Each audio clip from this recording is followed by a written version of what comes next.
Hey guys, man, sorry about that. Took me a little bit. I had some important stuff I had to take care of, so bear with me on this. But well, welcome to the stream. Um, well, as the title suggests, of course, this is well, I won't say it's a definitive analysis of Tommy, but let's just say it's my definitive analysis. So, uh, so let's get started. so, excuse me. So once I get done, with my analysis and everything of Tommy that I want to share, uh, I will drop the link and see, and we can have a Tommy discussion. So, without further ado, let's begin. So, first and foremost, who is Tommy Oliver in the Power Rangers mythos? Well, well, of course, Tommy, as we know, was betrayed by the late Jason David Frank, who played Tommy during Mighty Morphin during 1993, of course. As we all know, he started off as the Green Ranger, and, well, he quickly became the franchise's breakout character, I should say. He returned across many different seasons with different Ranger forms, of course, such as the Green Ranger, White Ranger, Red Ranger, Black Ranger. But if I want to get technical about it, the Green Mighty Morphin Ranger, White Mighty Morphin Ranger, White Ninjetti, Red Zeo, Red Turbo, and Black Dino Thunder. Also, he had a mentor role in, of course, Power Rangers Dino Thunder, where he becomes the Black Ranger. Also, some would say he had a mentor role in Super Mega Force and in Ninja Steel, and but I don't really count those as mentor roles, so to speak. But I don't know. I mean, I don't like to compare Tommy with other Rangers because I don't really think that's fair. Um, because none of the other Rangers have had the time that he did. So, but they have done their own special stuff in their own right. So that's good.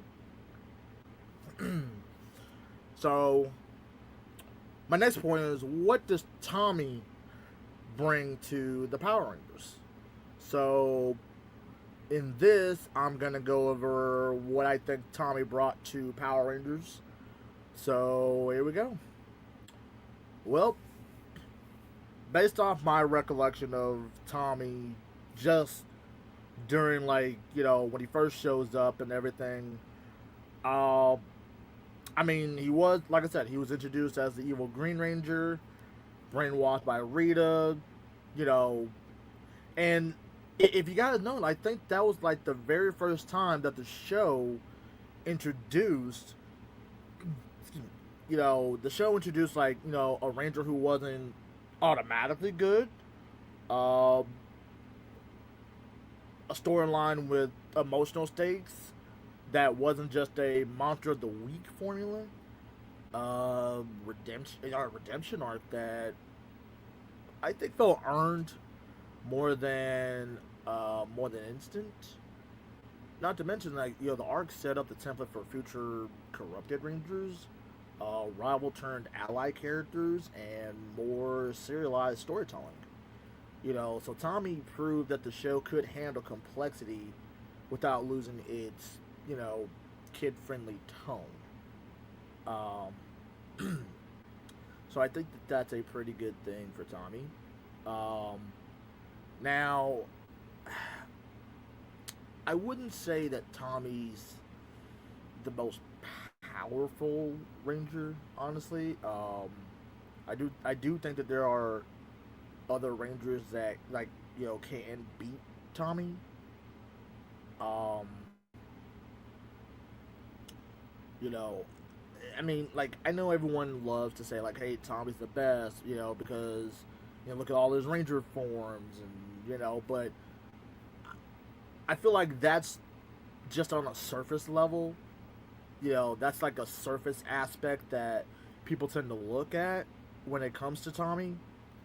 Um, but I mean, don't get me wrong. Like Tommy's multiple Ranger forms, I don't think that they were just costume changes or new power ups. I think they represented a different archetype for him, in particular, especially when like when we dissect like each Ranger form in particular. For example, like his Green Ranger form. His Green Ranger form, at least I think, represents unpredictable power, lone wolf energy, and also raw strength. Um, his White Ranger form, I do think that it showed leadership, purity, and stability because when he was the White Ranger, we definitely got to see his leadership skills a lot more. Because everyone did tend to look to Tommy in that leadership role. Um, and when it comes to purity, I mean, Zordon did say that the White Ranger powers were based on pure light, and it can't ever be taken away by the forces of evil. Plus, when it comes to stability, his White Ranger powers were more stable than the Green Ranger powers. So, there's that, of course. Um, Red Zeo, and I'm gonna add Turbo too because they're both red. So, that those represented more command and maturity and responsibility because we have seen Tommy at least by that point during Zeo and Turbo that he's already basically got that command level, like plus he's a lot more mature into his Ranger tendency at that point. And he already has, he's already got, he knows what his responsibilities are as a Power Ranger and what it means to be the leader. Black Dino Thunder, well, of course, he's the mentor of the Dino Thunder team, so that definitely plays into um, what I think is, a pretty good archetype for him by that point, because with his knowledge of being a ranger, you know, I think it definitely helped the Dino Thunder team last as long as they did. Um, well, and not just being Rangers, but also, um, being just regular teens, in their everyday lives. He definitely showed some wisdom there. And I think that that comes from his time of being a Power Ranger and being there for his friends outside of being a Ranger when it dealt with personal stuff as well. So I definitely can see how that, how all of his Ranger forms represent something unique. Um, I mean, he definitely became like, a a real powerhouse in a way. Um, and I think the show really, really showed how a ranger, grows from a student to a leader to a teacher. Which, of course, when we watch everything that dealt with Tommy, we did see that. So, I liked it. I like that. Like that about Tommy. I think that's what helps endears him more to, um, you know, the the audience or us fans. No matter what ranger form he's in, it could be green, which most people tend to go to. Um, you know, we've got of course his white ranger, which I love his green ranger. I mean, I love all of his forms, but and of course I love his green ranger form, but White Tiger, like, when Tommy had the White Ranger power, but he had the Tiger Zord, that's my all-time favorite Tommy. Um, you know, plus, I mean, come on, the theme song was awesome. you know. So also, what else could I say? Uh, well, Tommy's story. Tommy's story is fundamentally about transformation, um, in different ways. He went from a villain to a hero, from outsider to leader, impulsive teenager to a responsible adult. And also went from being a fighter to a mentor. So I think like Power Rangers often emphasizes teamwork, which it does. It emphasizes teamwork, courage, but Tommy adds a deeper message to it. And I don't think a lot of people tend to see what that message is. I think some people tend to see like more the surface level, but what I get from Tommy, at least the message from him is, your past doesn't define you. Your choices do. But I also think that he's more like the franchise's emotional core, such as like his presence elevates the emotional stakes of any season he's appeared in. Um, excuse me. He like for one continuity, because with Tommy, he connects new teams to the legacy of the original. Of course, he brings gravitas to it. I mean, his history makes every threat feel bigger, which debatable in my opinion. Um, in his mentorship, guiding new Rangers, giving, I think it gives the show generational depth. But I think it just depends on what Ranger team that it is. I mean, of course, we see it with Dino Thunder, obviously, but aside from that, we don't really see him mentoring new Rangers. Um, you know, but that's just me. That's just me bringing it in. Um, so and well, of course, like his return in Dino Thunder is definitely is especially important because it references well, I think it reframes him. Let me excuse me. It reframes him more. What's the best way to do it? I'd like to say, okay, I'm gonna use Star Wars for this as a comparison. I think that his time in Dino Thunder, like, it reframes him as like it's more like Obi-Wan from Star Wars in that sense, you know. Um, I mean, let's not forget. I mean, he is the face of the franchise. But I do think it definitely, like, Tommy's impact. It extends beyond the show. You know, um, I think Jason David Frank became the franchise's most visible ambassador. Of course, his martial arts background. Um, his connection with the fans. I think that helps keep the brand alive. Even during some of the weaker seasons or the later seasons, as I like to call it. Um, I think I mean, I've never met him in person or anything, so I can't speak for that. But this is just from what I've seen from others' reactions of Tommy, and Jason himself. Like his appearances, in conventions, interviews that he gave, you know, even crossovers that he did. It kept Power Rangers culturally, relevant. So Tommy, in a way, for a lot of fans, is not just a character. He's a symbol of the franchise's identity.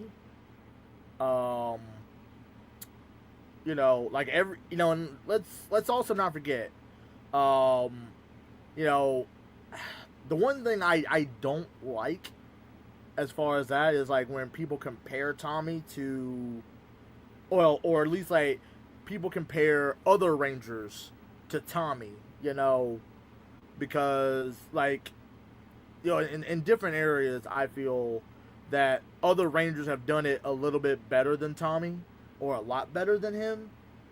Um, I mean, it's not to diminish, what Tommy has done. It's just there are a lot of other things that, Pat, like later Rangers have done that are better than Tommy in a way. Um, you know, or they showed a little bit more skill in that field, like leadership ability, power level, popularity, character depth. But I mean, I'm not gonna act like Tommy didn't set the standard. I mean, he did. Jason David Frank, rest in peace. Uh, but yeah, I mean, come on. I mean, Tommy, I gotta admit, I mean, he did set the standard. Uh, in a way. Um, I mean, and let's also not forget, like Tommy, he does bridge everything together, or most of everything together, I should say. You know, I mean, he ties Mighty Morphin, Zeo, Turbo, Dino Thunder, uh, even the anniversary specials. I mean, one might say he's the connective tissue of the entire universe. And plus, when Tommy's on screen, the stakes feel a bit real. Although, in my opinion, I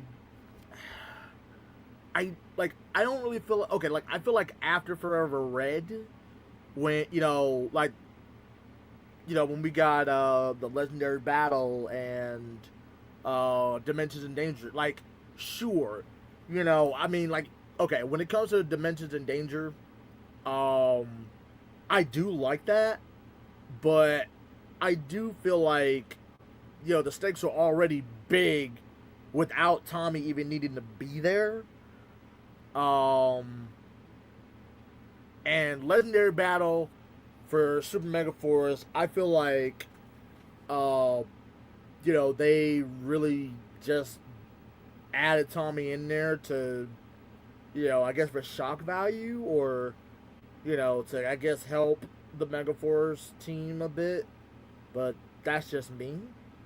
Um, you know, but that's why I don't really think that the stakes felt, real when Tommy shows up after Forever Red. But like I said, that's just me. Um, I mean, now I don't know if like Tommy's the closest thing Power Rangers has to a legendary figure. I mean, yeah, his name does carry, meaning even to characters who've never met him, you know. Um, but I don't know. I mean, just difference of opinion. I would imagine, but that's just me. Um, you know. So, but those are some points I wanna point out.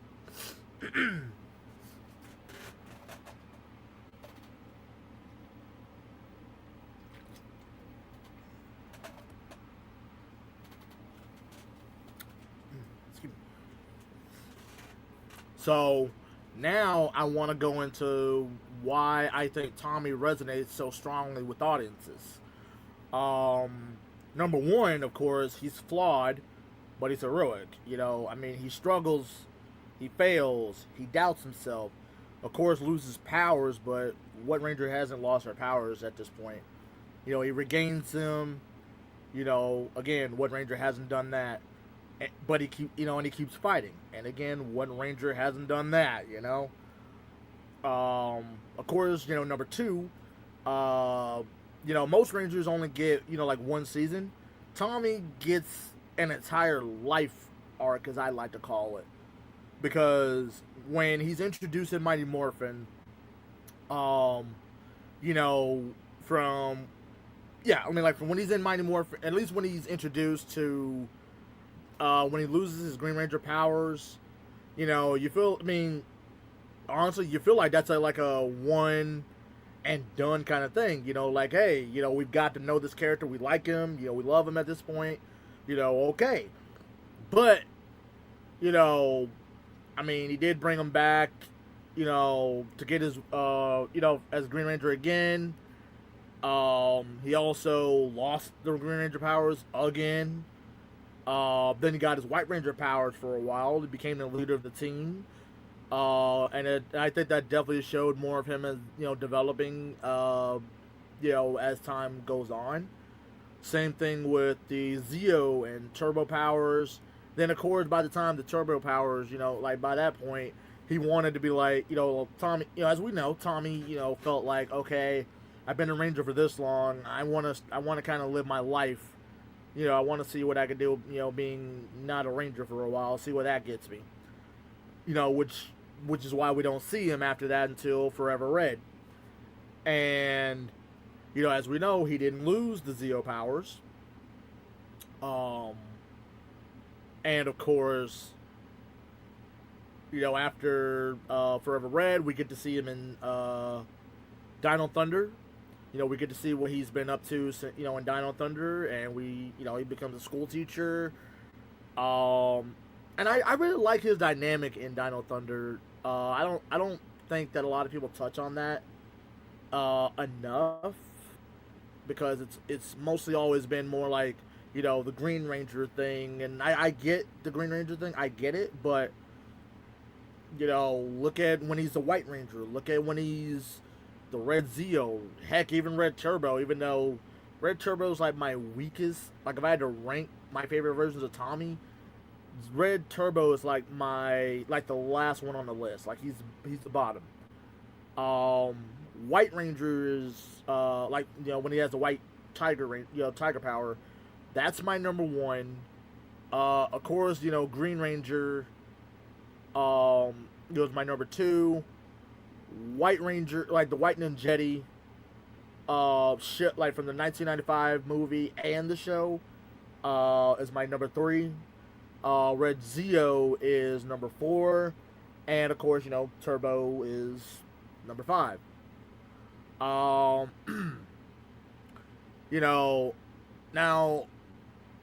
let's also not forget, Tommy's, aspirational. I mean, kids, we all grew, well, at least, those of us that grew up when Tommy first showed up and stuff, we were there throughout the entire time that everything was going on, as it was happening. We saw him as a cool martial artist. And I think, and this is just what I remember, because I remember my dad, my dad actually watched a little bit of Power Rangers with me, when I was little, and I do remember my dad saying that he sees Tommy as the mentor that he wishes that a lot of kids, could grow up with. And I do think, to an extent, that did happen, in different ways, of course, but I do think that it did happen that way. Of course, he's like, he's an iconic Ranger. The Green Ranger shield, the Dragon Dagger, Saba, those were some of the most recognizable props in the, in the franchise, of course. So, but now, I probably rambled on long enough. But now I'm gonna go ahead and give my, my final analysis, or at least my final assessment, I should say. So I don't think Tommy, as just a Ranger, in some aspects, he's a giant chunk of the Power Rangers legacy. He brings depth, continuity, emotional resonance, character evolution, cultural impact, a mythic presence. I think that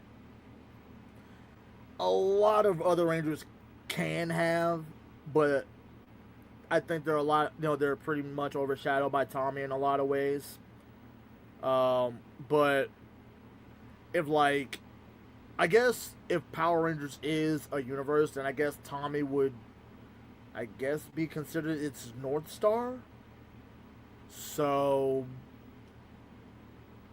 but that's that's just me. But wow. There's also something else I wanted to talk about that I don't think a lot of people tend to go into when they talk about Tommy, at least from what I've heard. Um, you know, like I want to go into like I want to go into a give like the psychological profile of Tommy. Like, okay, we all know that Tommy is defined by his resilience, his identity reconstruction. And he has a lifelong struggle between isolation and belonging. We see that through the show itself. Um, he evolves through trauma, redemption, leadership, also legacy. Like Tommy repeatedly loses powers, teams, and purpose, yet he keeps rebuilding himself every time. He does have, like he consistently, puts others' safety above his own sometimes, to a fault. Um, each ranger, like I think, each ranger form represents a new stage in its personal development, like I was explaining before. Um, he's not loud or flashy. Um, so I think that's a pretty good thing. Like his presence, in a way, I think it's felt through focus and discipline because he does talk a lot about discipline throughout the show. Um, you know, I mean, let's also not forget like his worldview is shaped by discipline and self control, of course. I mean that's just something I think a lot of people in the real world should strive to have. Honestly, let's remember, Tommy began as a brainwashed teenager, although I've had some discussions where people call him a villain at that point.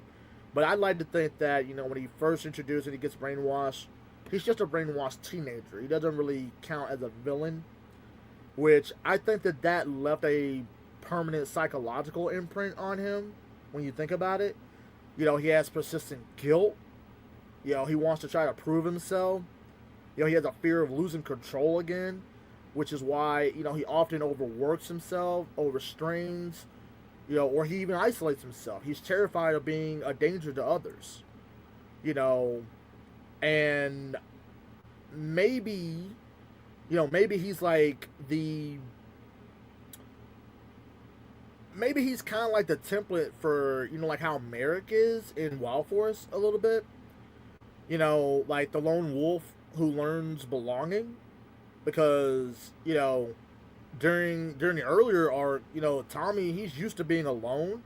He doesn't trust easily. He feels like an outsider. I mean, the Rangers became his first true community in a way. I mean, he has a very fierce loyalty to them because they gave him a place to belong. Tommy never seemed to be a leader or anything. It was just thrust upon him.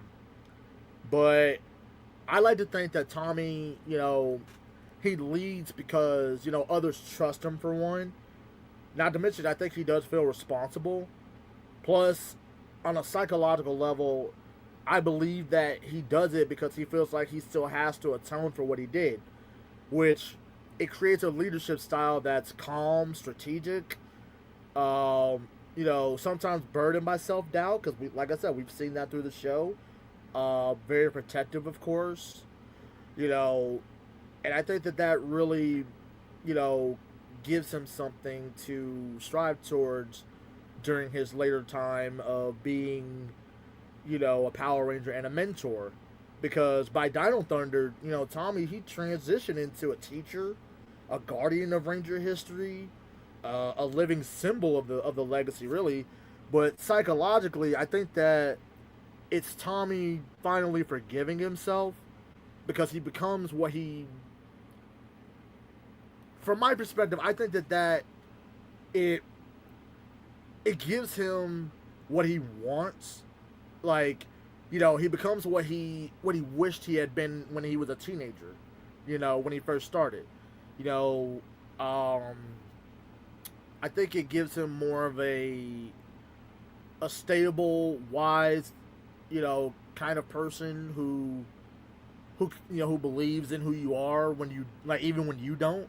Because when we look at Trent's situation in Dino Thunder, like Connors and Ethan are immediately ready to throw hands, but Tommy was like, dude, I was in a similar situation like this, so we see that he does have an understanding of what Trent was going through, and I think that definitely speaks volumes about Tommy, you know, psychologically, because he's like, this kid is going through something similar that I went through, and I'm still struggling with it, but maybe I can help this kid, um, you know, I mean, there's always something I always wondered about Tommy is like if he was aware of his reputation, to other Rangers. Um, I think that Tommy more so has a fear of failing the legacy. He has a desire to protect the next generation of Rangers. So it also gives him like this mythic, almost like tragic depth to him. Um, so I think he definitely carries that around a lot. Um, but like I said, like by Dino Thunder, I think he's kind of got to you know feel that, hey, I've redeemed myself in that way, and I mean, I think it really helped him.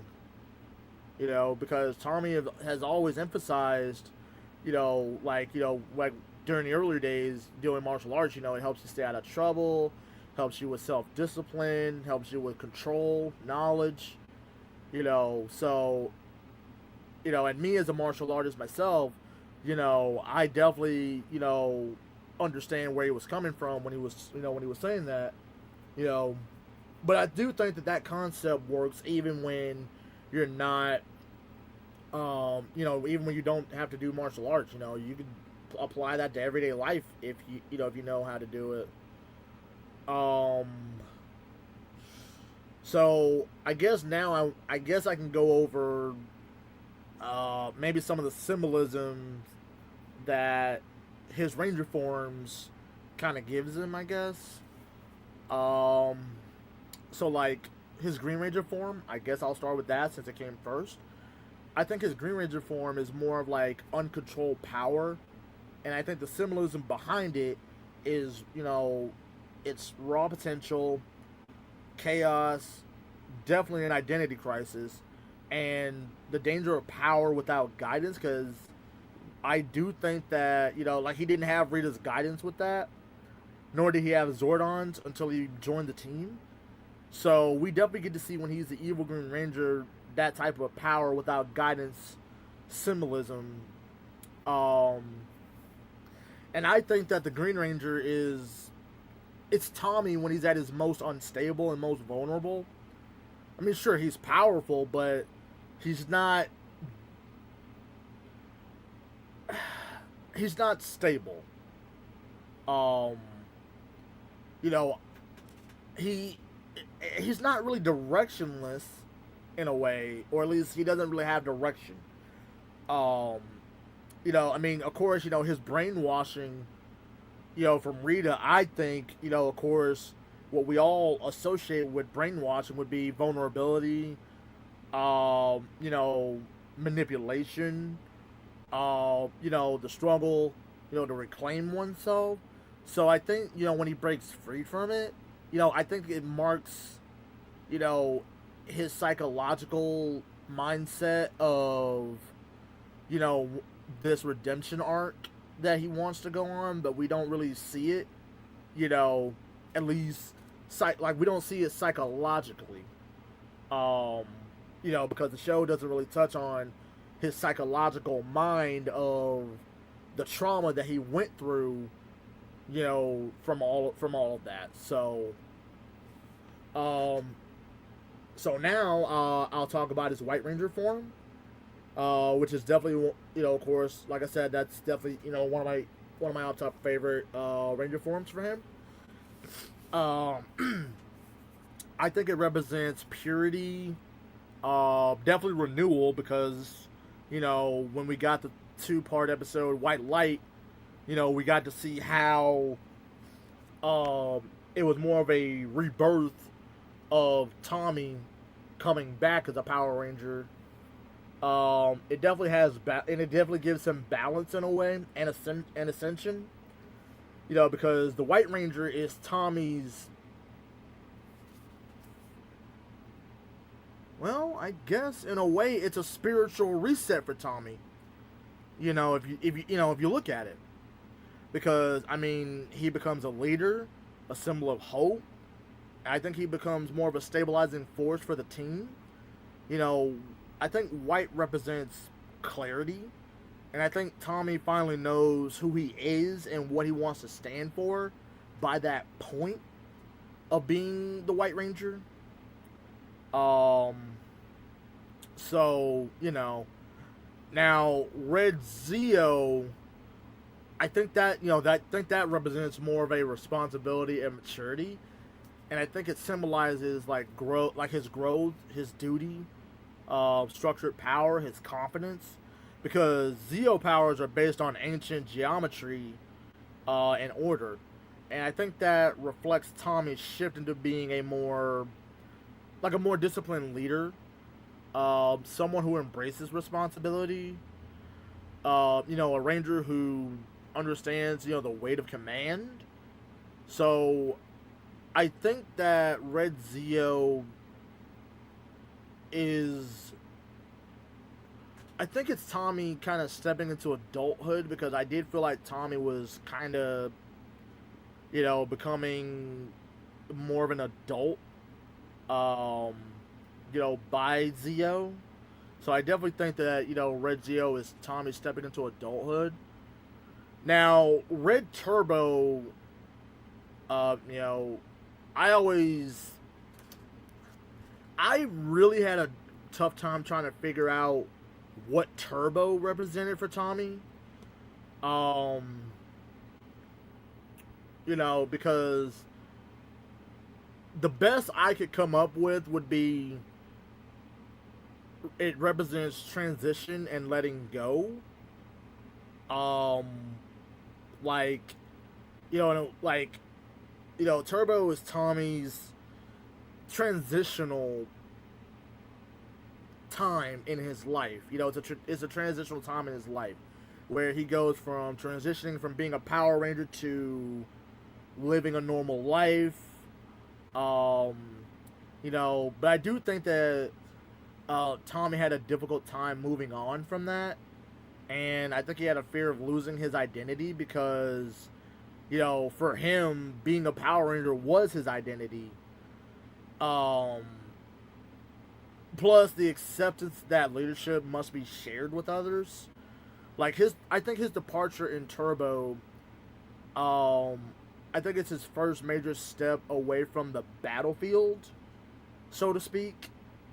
You know, because it's Tommy wanting to be like, I want to see what having a normal life is like outside of just being a ranger. I want to be not just, the Green Ranger, the White Ranger, the Red Ranger. I want to be Tommy Oliver.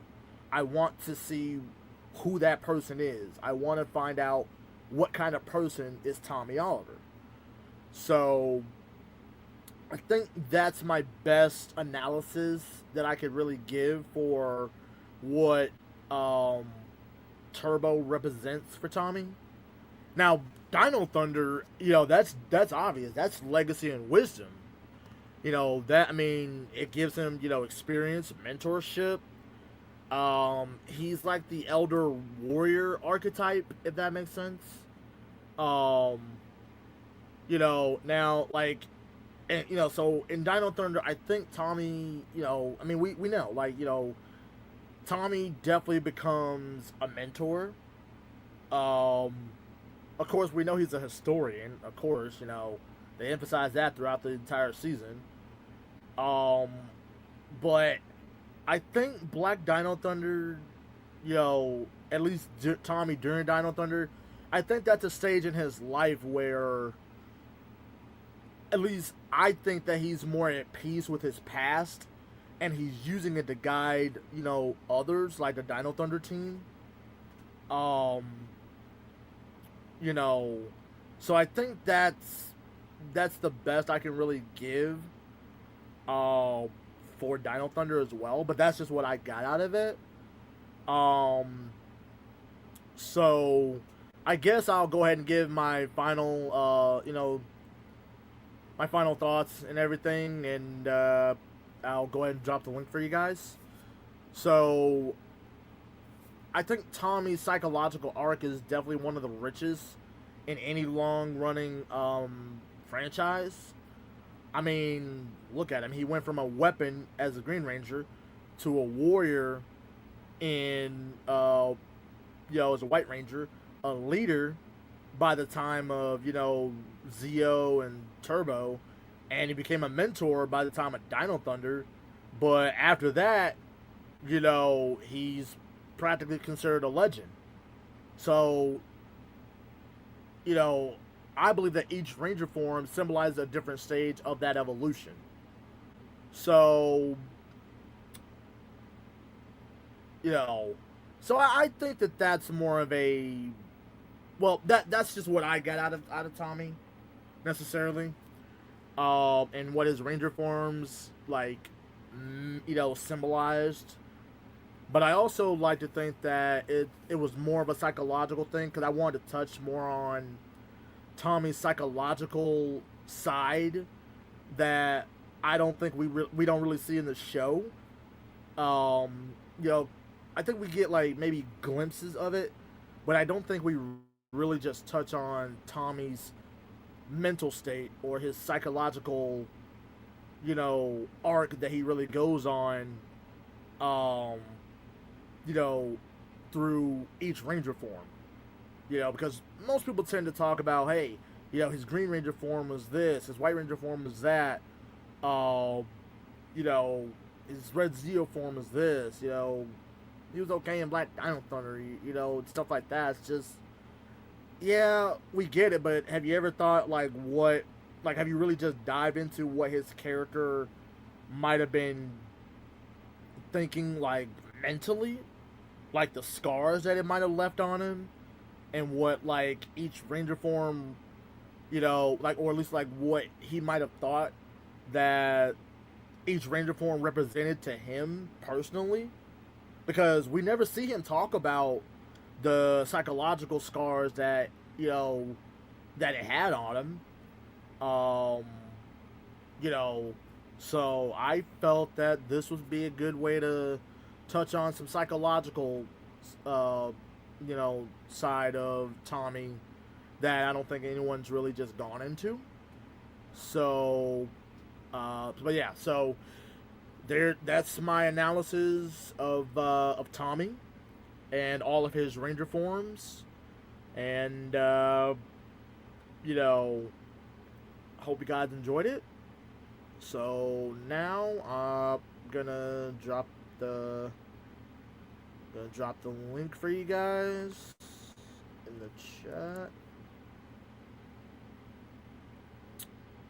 All right, you guys. So give me 1 sec. I'll be right back.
Hey guys. Scared me. Don't I always, Snips? Yeah, you have been.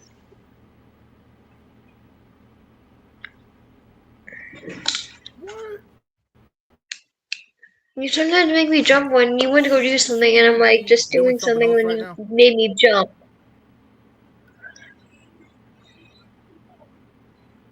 It ain't my Huh? fault. Bombaclat. Oh! Well, look who it is. It's the Bumbleclop.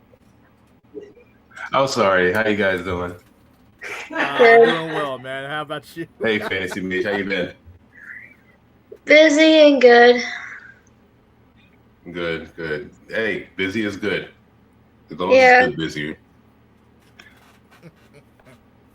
I see you got the green shirt on. Yep.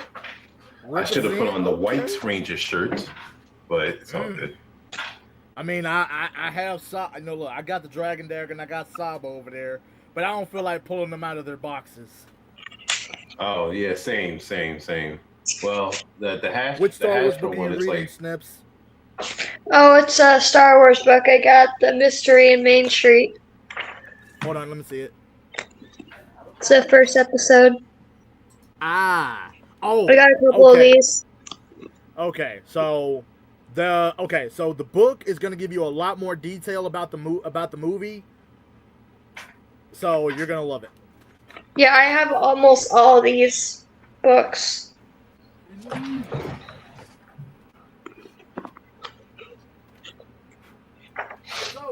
DG, what do you think about about Tom? I mean, he was a good Ranger. I mean, he was the face of the franchise. I mean, like growing up, I had to like get used to him and everything because I was used to everybody else, and Jason being the leader and whatnot. And then Tommy came along, and then out of nowhere, season 2, he just becomes a leader. As a kid, I didn't really understand it, but I took it for what it was, and that was it.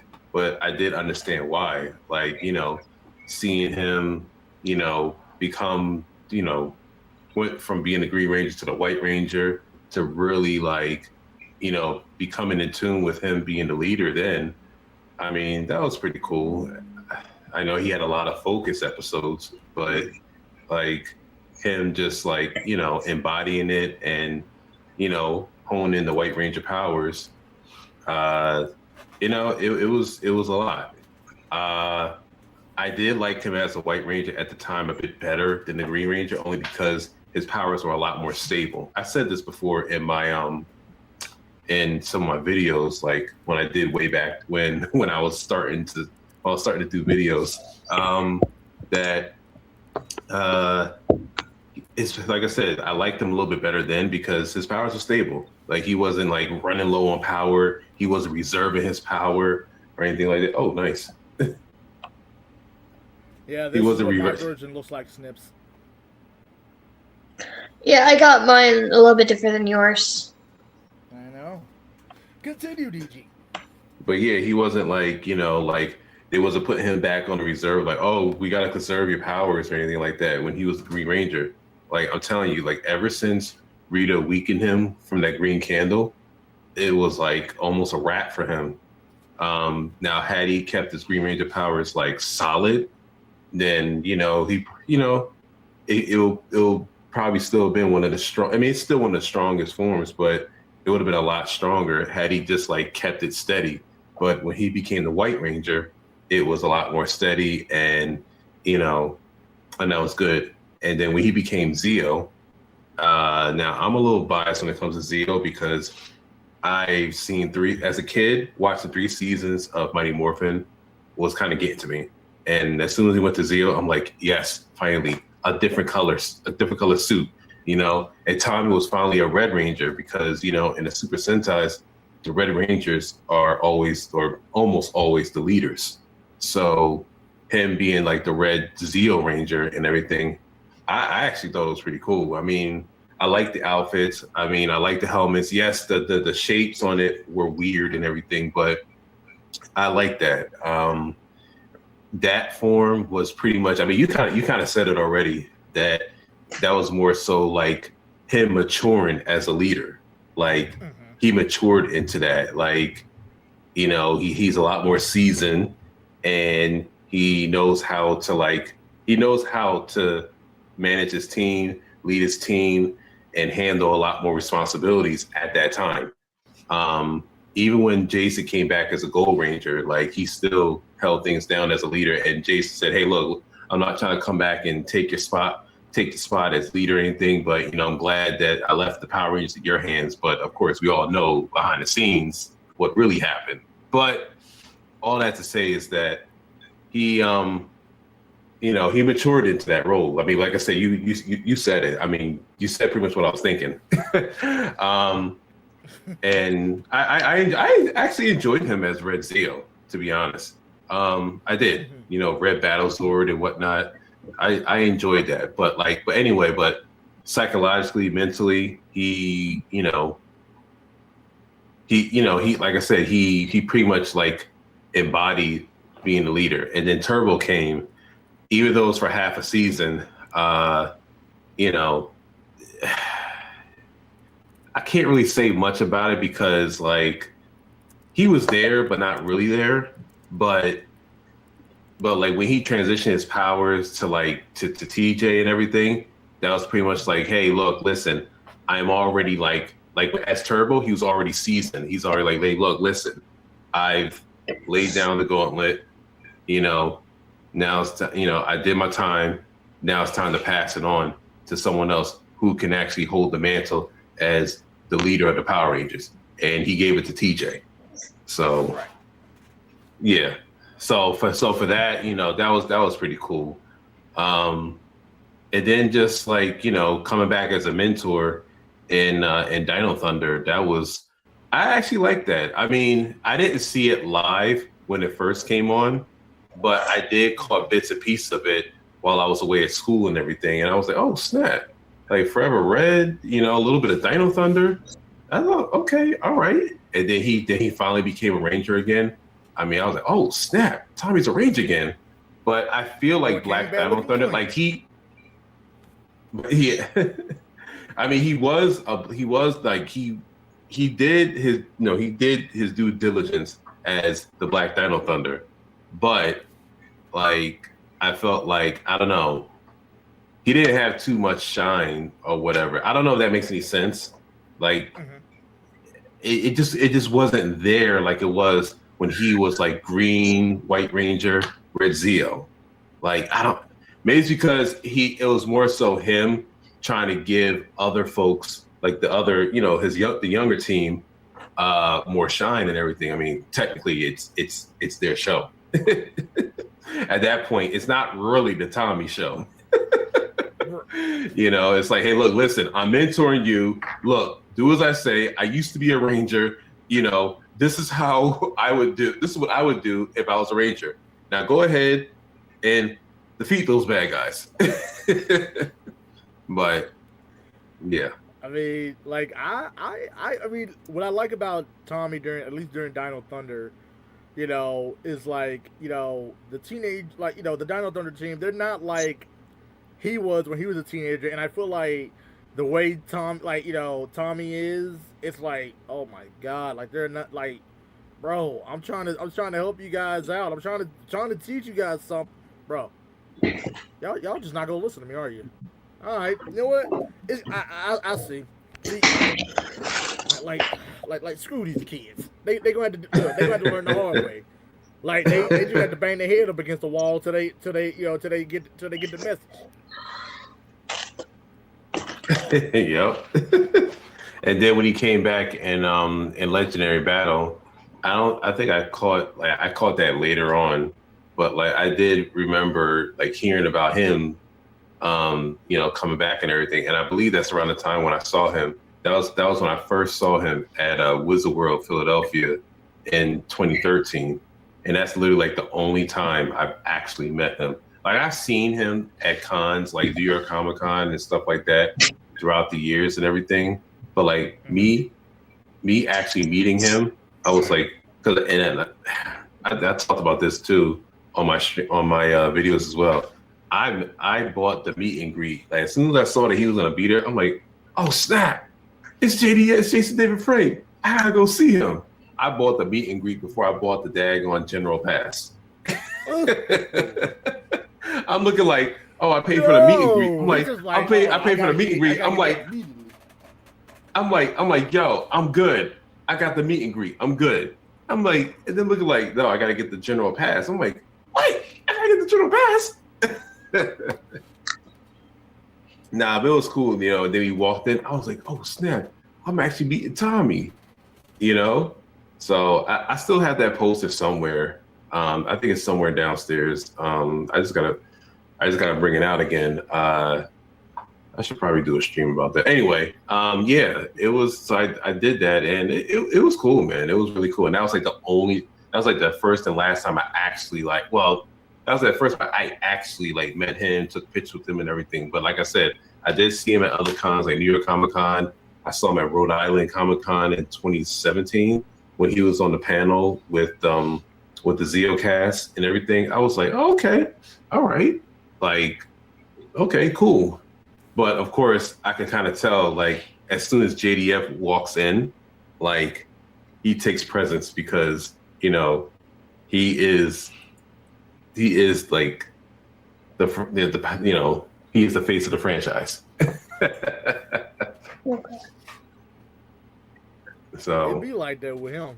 it's no, like Tommy, like JDF, he had like a really great effect on a lot of people, even a lot of people that I know. I mean, like I said, I liked him in Power Rangers, and you know, he along with Jason, you know, along with Austin, who played Jason, you know, were like my top two favorite characters because I always liked the leader characters and everything. I go towards the leader characters. That's just me. So like he was one of my favorites, but like, you know, but as far as like really following what he did, like I didn't really follow too much what he did, but I did know that he still kept up. One thing that a lot of people like, that I come across, that they like the fact that he kept up with his martial arts. Like he was able to still stay in shape, still do his martial arts. He had his school and everything and whatnot. You know, a lot of people I know, like, you know, I like that. They like that about him, you know? So like every time he came back to Power Rangers, like, you know, it's almost like he never left. Like, it's almost like he didn't change one bit. Like he never aged and everything. I mean, obviously he aged, but like, you know, he doesn't have the long hair, the ponytail and all that. But, you know, he just kept up with himself, was able to put on a suit with no problem. And everything was all good. And then I started seeing him in, I don't know if this is controversial, but I started seeing him in Superpower Beatdown when he did Green Ranger versus Ryu and White Ranger versus Scorpion. Like people kept telling me about it. I'm just like, yo, what is this? And then I saw it and I was like, oh, snap. Okay. All right. And again, this is before I even knew anything about that and his son, the Aaron Chonky, but we're not gonna get into all that. But back then, I was like, yo, this is tight. Like he's still that same dude. but for other fans though, like JDF represented a lot to them. Like he represented strength. He represented courage. He represented I guess a little bit of wisdom. He just represented like just all around stand up great guy that that loved Power Rangers. You know, when people think of Power Rangers, they think of Tommy, and that's what he represented. Like I mean, I know there's other folks that do represent Power Rangers, but when it came to like JDF, like he was the man. Like that was just him. He was just like, look, listen, like this is him. And RIP to him. I was sad of what happened to him. Like, I actually got a phone call from a close friend of mine about that. Literally that morning, it was like, "Yo, you know what happened?" And I'm like, "What happened?" And he told me, and I was like, I literally woke up to it. Like, I had a phone call. I was sleeping. I was getting, and I got up to that phone call, and he was like, "Yo, hey, Tommy passed." And I'm like, "Wait, what?" And mind you, now that's the same weekend where I saw a cat in the Kia Barris who played on Power Rangers Zeo, and I'm like, "Yo, are you serious?" Like, oh man, like that really sucked. And I was, yeah, like, I actually did started playing my Dragon Dagger. I was like, R.I.P. to Tommy. I know I'm a little corny for that, but Who ain't? but that's what I did though. But yeah, I can't believe it's gonna be. Well, it's like what, 3 years, some change since he passed. Like, that's crazy. About 4, I want to say. It's gonna be 4. It's gonna be 4 this coming November. No, September's his birthday. November is his passing.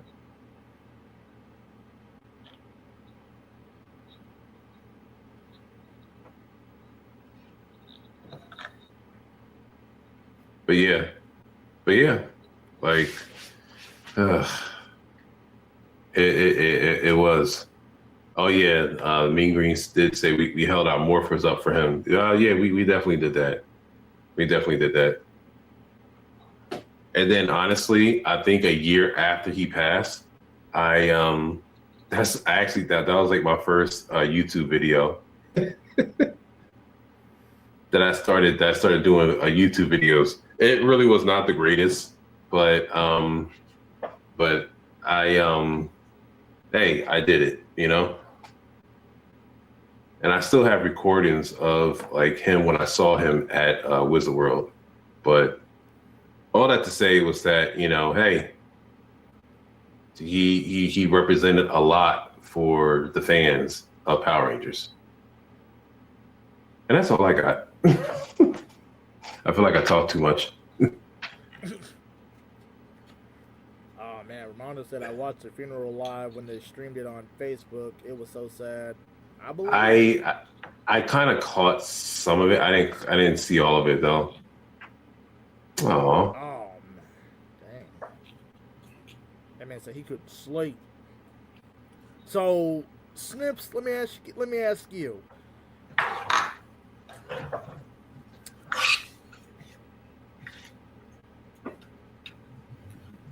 There you go. I was trying to get myself on mute. Yeah, good. So, what's your favorite version of Tommy so far? That's a hard one. It doesn't have to just be one version though. It could be, Well, my first version I really liked about Tommy was the Dino Thunder because he came back as a ranger when he first got his black Dino Gem, and one of the villains like, "Aren't you a little old for this, Tommy?" And I was like, when he first morphed, I just started screaming about that.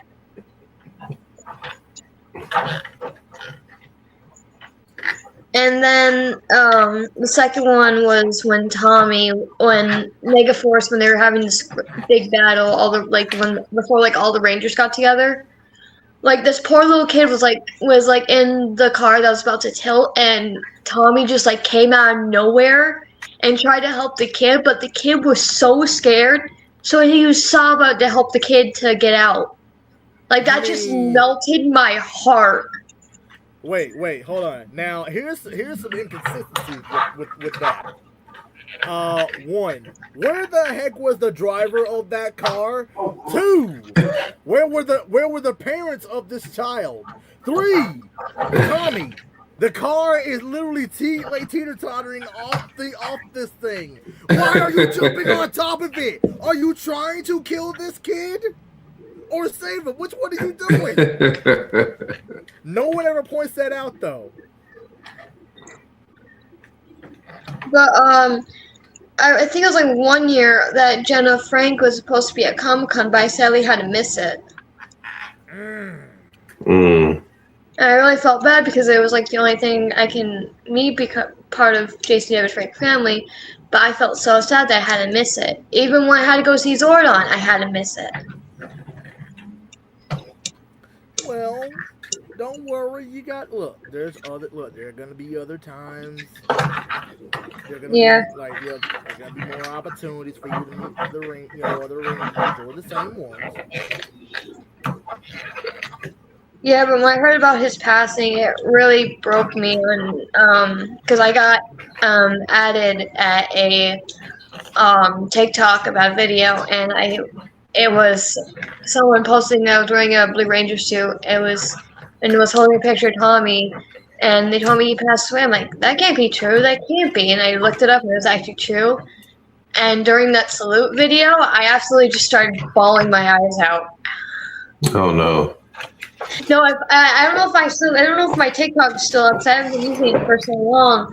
But if that video is still up there, I think it would see me like crying from that almost. Oh no. But yeah, his passing really hurt me hard.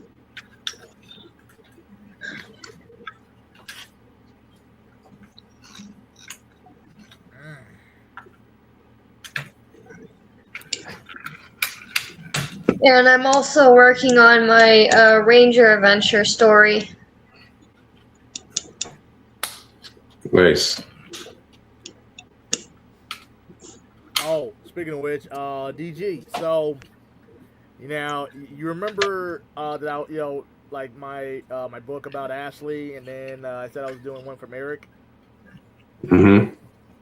Well, let's just say that that apparently, so all of that's taking place in the same universe. So apparently it's growing. It's definitely growing. Oh man, nice. I want to do one about Danny from Wild Forest next, but I might just hold off on that one and do one for someone else. Not entirely sure who though. But I do have I do have like maybe like Cassie in mind. Or like some of the other Rangers, maybe like Carter from Lightspeed or something. Hey, what's going on? Oh wow, it's Italian Tommy. I had to come here of course I had to be here for the Tommy discussion. Plus I got the Jason David Frank. Correction, you have to be here for the Tommy glazing. Yep. Oh, hey, hold on. Now I have one specific question. Where is Brent? Because I know that man got something to say. He was down in the chat. Like, cause I know Brent got something to say, and oh man, please, like Nerd, where you at? Ion, where you at? Where everybody at? Lord. Like now everybody can't show up for the. Where the fantasy go? Where'd you? Oh, she's finna head. Did I scare her off? I mean her no harm.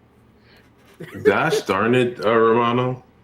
Nah, she's just finna head to bed. You're supposed to love the ladies. Don't scare them off. I know that's why I love the ladies. Her and I thought we got along. I love Mage. No. Mage is cool. She just got an appointment tomorrow. Oh, okay. Nah, it's all good. Shout out to Fantasy Mage. Gotta love it. But yeah, so Romano, well, of course, DG and Fantasy Mage, gave our thoughts and analysis on Tommy. So, since you're the only Tommy Glazer up here right now, and I'm still waiting on, the one who wants to be, who wants to destroy the Tommy Glazer. You've seen my What- wall. I got half a wall and 3 shelves dedicated to Tommy / Jason David Frank. Okay. / David chasing David Frank. He had to say it, man. He had to say that real quick, like the slash. Like what? / Jason David Frank.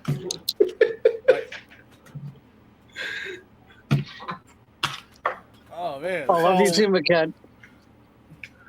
So what do you Yeah. what version of Tommy is your favorite, and what All the what do you forms, think he brings to the even table? Turbo, which I'm not. Here's the thing: even though I count Turbos more as TJs, I still appreciate it. Because that was the beginning of him, like becoming his own independent. Like you saw him going in different, like figuring out what he wanted to do with his life, and that was pretty cool. It's funny. I love. Mage brought up Dino Thunder. I love all his forms, but Dino Thunder for me was like what I like a lot of what I wanted to be. Like at one point I wanted to be a paleontologist, and he was also a Power Ranger. It's 2 things I love because I love dinosaurs and I love Rangers. It was a mix of 2 things at one. So I almost became a teacher at one point in college, but then I just didn't want. I didn't like all the stuff, all the requirements he had to do for it. But like he basically. The direction was the same kind of, but funny enough, Jason and I do have a lot of similar traits. Like he was into filmmaking, I'm into filmmaking. So just the things, like we're very similar in that way. But so I relate to all his forms, but Dino Thunder was a big one for me that stuck. But I love, of course, original green, original white, red Zeo for a lot of the reasons you guys said. But yeah. Or a lot of what DG said. So, not sure if that makes any sense, but Okay. Nice. Mean Green ain't. I know she's off to the side, but Yeah, she's not feeling well tonight. But I mean, she's in the chat chilling. She's supporting from the chat. I will say one thing though. I used to be a Jason Glazer, Austin St. John, but I just after rewatching many, like I would rewatch it time and time again. I was like, no, I'm sorry, I'm more of a Tommy fan. I liked Jason, but I'm just more a Tommy. I mean, Tommy had more limelight though. Yeah, I'm just saying. he was the better. Jason didn't have that much limelight. He really didn't after like season 2, and when he left, that was it. I mean, had he just stayed, honestly, that actually would have been challenging for both of them. Like I feel like because like both of them are like such strong characters. Like I don't know how that would have worked. Like would they still go through the whole White Ranger phase, or would they incorporate the Die Rangers into that, because that's where the White Ranger came from? Well, me personally, I feel like even if Jason, and the others had like the original had stayed, it just had still been the original 6. In all honesty, for some reason I feel like they never would have transitioned to the White Ranger stuff. They would have. Sure, they would have kept the original Dino, like the Dinozords, like the original ones, because like especially like if they had managed to find a way to keep Tommy's Green Ranger powers from vanishing when Zed showed up. Mm-hmm. So like I feel like and think about it, like we've seen, even back during season 1 when Tommy was on the team, how it went to it started shifting a little bit more to Tommy, even though Jason and the others were around. It kind of felt like Jason was slightly being pushed a little bit back, and then it's like when Tommy lost his powers and he gave it to Jason. It's like, hey, Jason's got the shield and the dragon there. Like Jason, it's like, hey, my boy got his shine back. Here's what I'm gonna say. A lot of this stuff I said back in the debate, it's just, I'm sorry, Jason compared to Jason's not that interesting. Yeah, I saw that. Tommy's just more interesting than Jason on every front. Because Tommy actually had things to lose. Jason didn't really lose much. The only time he did was Zio, but even then, it wasn't much. And for Tommy, here's a big thing too. Like Jason David Frank, he always came back. Tommy, say what you want about Legendary Battle and Dimensions in Danger, and he came back, and they're the better of the last team ups we had with him. Grid Connection is just terrible. It doesn't do Jason any justice. It's not good. It doesn't it does nobody good in there. See, that's where I'm gonna have to I'm gonna have to get into that, because, for me, I feel like as far as the crossovers go with Jason and Tommy, I feel like they did the best during Forever Red. Because we get to see Tommy in a way where it's like, hey, he's a legend, but at the same time, when it comes to Jason, it's not treated like, oh, Tommy's a little bit better than him. It's more like, at least especially from Tommy, because it's like Tommy's looking at us like, bro, man, I thought I was had to do this by myself. Jason's looking like, bro, I'm the original Red Ranger. I wouldn't have let you do this without me, bro. And Tommy looking like, yeah, you dang right. I didn't want to do this without Tommy you. still led the team, though. He still led them, and he nobody. If had Jason not come, Tommy still would have led him, or he would have gotten Rocky or something which Rocky was supposed to be in it, but we know the story behind that. Yeah, I mean, I'm actually glad, to be honest, that it was Jason that showed up in Forever Red. I really am. But I will say that if I had to look at for Rocky, I feel like Rocky's best was during sure, he showed back up during Dimensions Danger, so I was like, oh, cool, yeah, nice. We get to see Rocky, okay. And then we got Once and Always, and I was like, oh, so you're a firefighter. Okay, cool. At least it took me until now to find out what you've been doing with your life, bro. But okay, cool. It's fine. I mean, at least I know you're doing something with yourself.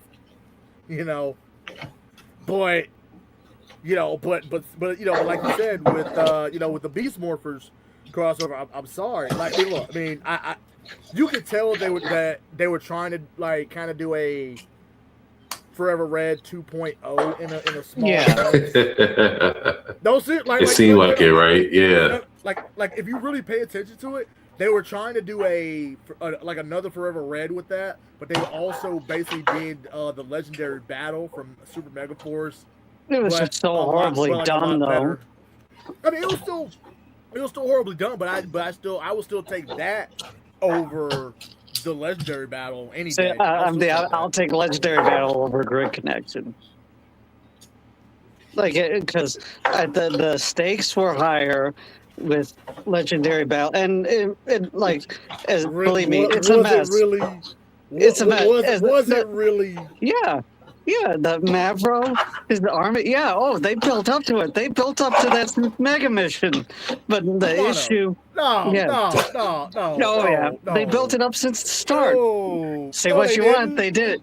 Where Grid Connection, it made, there's so many issues with Legendary Battle, but compared to Grid Connection... Man. It makes more sense. I mean, the only thing about Grid Connection is that they really just they just try to focus as much as they could on Jason's character and try to build them up. That's Super Mega Force, man. Super Mega Force has some moments in there, but come on, they did not set up They did. No. Think about this. They did not set up the Armada as a That's big his bad opinion. threat because think about it. Every episode, look, episode 2 of Super Megaforce, they outright obliterated everybody, even the prince. So like, bro, That fight's over. Fight's over, bro.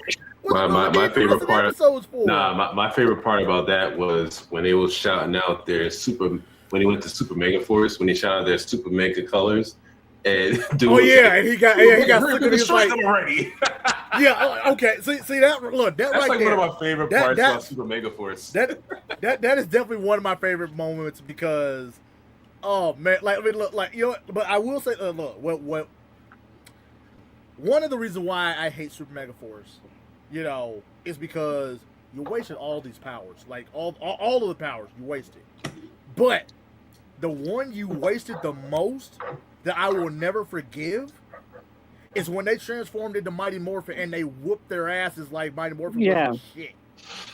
I will never forget that. Like that. This is the original team here, and you're treating them like their fodder. What? Yep. Again, hey, trust me, I have so many issues with Super Megaforce and Megaforce in general, but I think it's a lot better than Beast Morphers and Ninja Steel and Cosmic Fury and Dino Fury. Like, I'll watch that over any of those. Okay, I can agree with that wholeheartedly. I can, but I mean, like at the same time, like but like because when it comes to like Beast Morphers, Ninja Steel, you know, Dino Fury, even Cosmic Fury, they're only just, you know, I mean, it actually started with Megaforce for me, where, you know, I mean, like I'd watched the entire season, but on a rewatch, I realized that, like before Super Megaforce, for example, there's only three episodes of Megaforce before they get the Super Megaforce powers that I can watch. There's only 3 episodes, and that of course is Mega Mission, the episode where Robo Knight first appeared, and then literally the last episode, Endgame, right before Super Megaforce. Those are literally the only 3 episodes of Megaforce that I can watch before Super Megaforce. Super Megaforce, I can watch all the way through, but at the same time, there are a lot of things that just it's more or less dealing with how they handled the powers, and they didn't really give the characters really any development.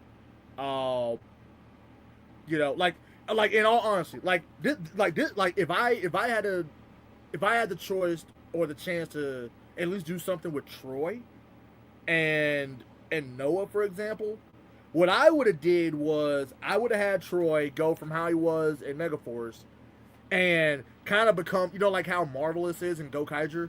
I would have, and like especially with, you know, how he was acting at the end of the first episode of Super Megaforce. I think, I mean, like at least me, I would have had him go on this dark, edgy, you know, path where, you know, he's slowly distancing himself from his team. You know, and he's still trying to find Robo Knight, but his team is a little worried about him. But, you know, and then I would have Noah be a little bit more like Joe from Gokaiger, you know, at least start learning more about, you know, weapons training or at least swordsmanship, you know, to at least justify why he's so good with his swords in his ranger form. You know. Yeah. Jake, I feel like I would have kept him the same, except Jake was one of the best.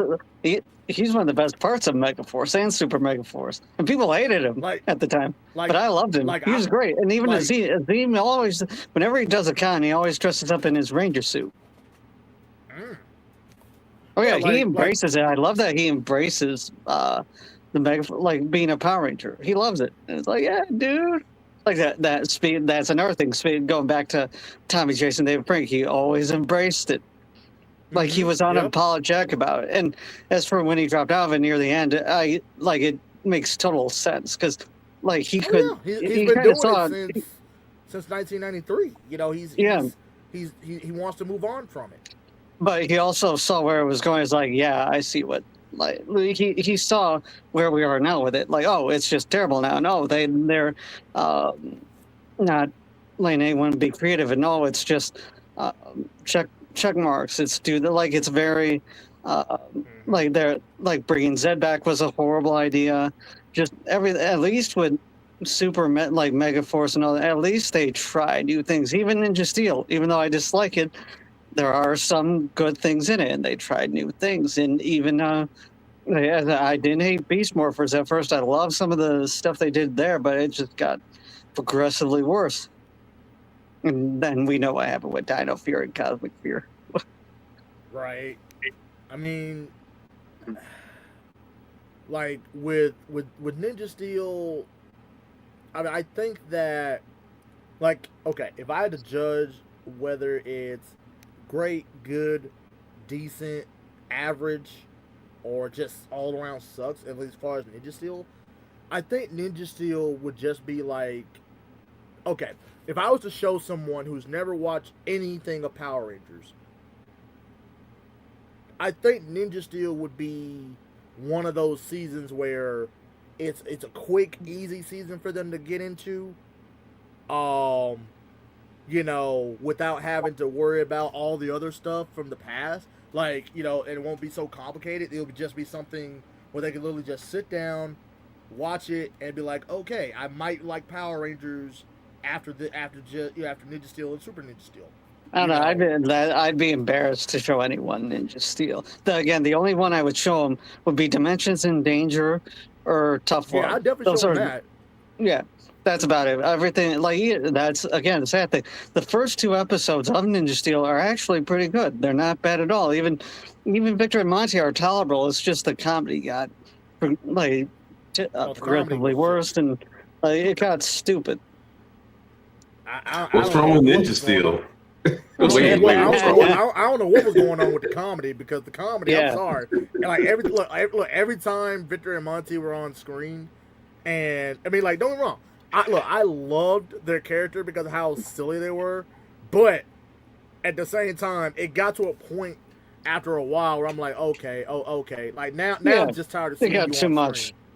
screen. And I feel bad because I've seen Chris Reed do other movies and commercials and TV shows, but the dude who played Monty, I don't see anywhere. Like, they basically killed his career, you know?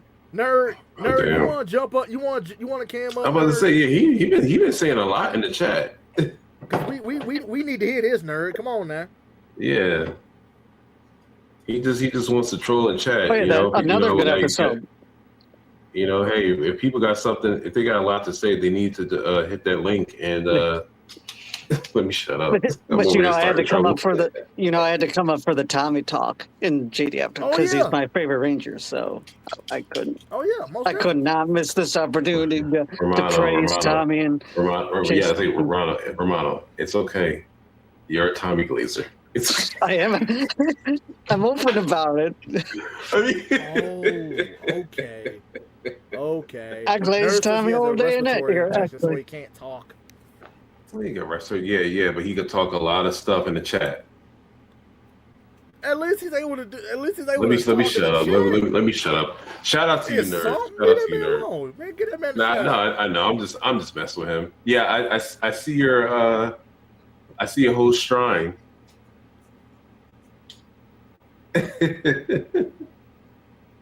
Nice.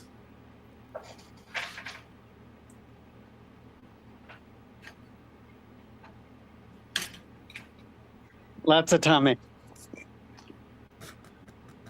Tommy. That's cool, man. Thank you. So, DG, what's your favorite version of Tommy? I forgot if you said which version was your favorite. I think you said Zeo, right? I don't know. That's gonna be between Red Zeo and White Ranger.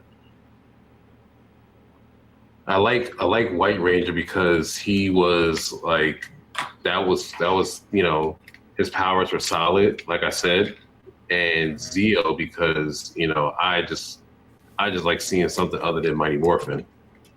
Right. I like Mighty Morphin, but like I like seeing a different outfit. Mm-hmm. Exactly. But that's just me. I mean, I'll be honest. Like, I mean, look, yeah, I mean, because I honestly agree because, and I know how you feel because whenever I hear anybody talk about Tommy, like, I promise you, look, we all know that the Green Ranger is the first form of Tommy. We get it. We know. Right, right. But at the same time, like, there are other forms of Tom, like there are other Ranger forms that Tommy's had that's better than the Green Ranger. White Ranger, Red Zeo. I mean, like white. Look, white. The white look. Okay, now as much as I love Tommy when he got the white ninja powers, I will look number one White Ranger Tommy. I'm always gonna love the first time he became the White Ranger with the Tiger Zord and Saba. Like that right there, iconic. Like after that, I'm like, okay, you're just, I mean, you're the White Ranger, but you lost some of your aura points because you don't have that theme song anymore, bro. You just there as a White Ranger now. You like your aura points that went down. Oh no, the White Ranger song was dope, man. I mean, White the Green Ranger. Tiger power, White Ranger, Tiger power. Tiger power now. Like, oh man, Nerd said I love his White Ranger form, but Turbo Red is just a great superhero suit. Hold on.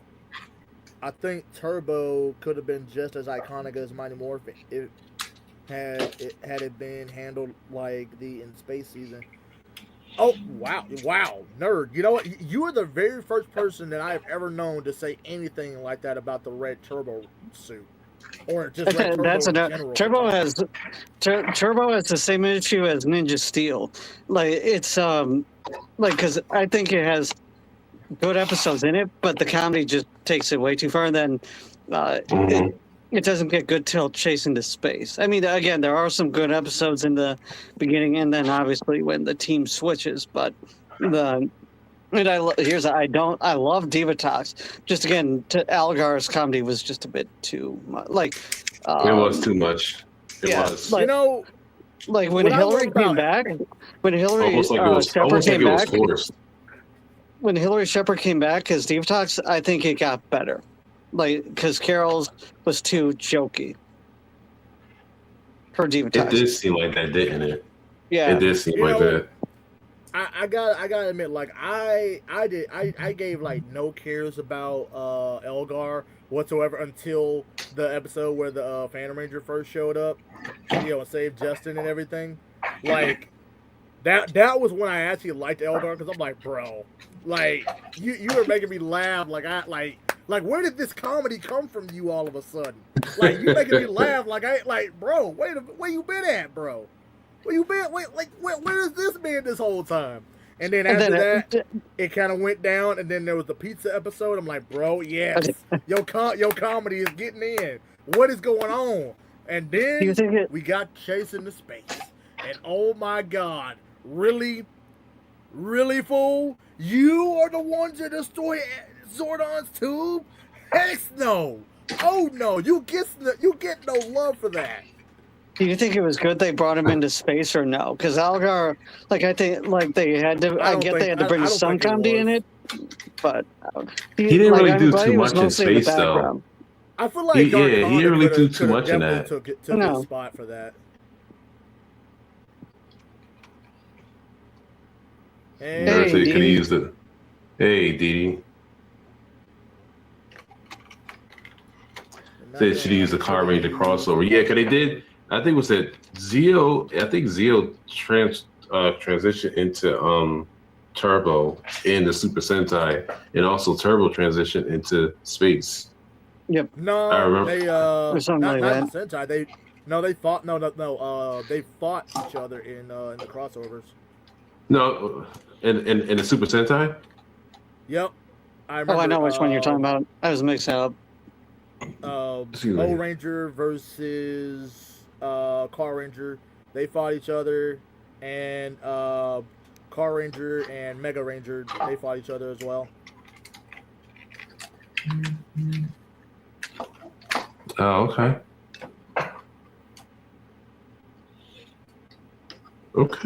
Okay.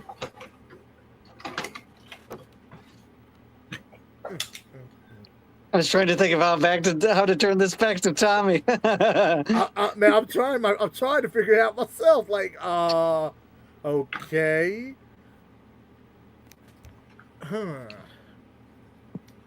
Do we think Tommy still has a set of the turbo powers, like TJ did, like a backup? That's tough because I think. Well, that's the thing because both Fighting Spirit and Dimensions in Danger, he never has his turbo powers. It's only Zeo through Mighty Morphin. So that's a good. I think TJ might. TJ probably has a backup, but I don't think Tommy does.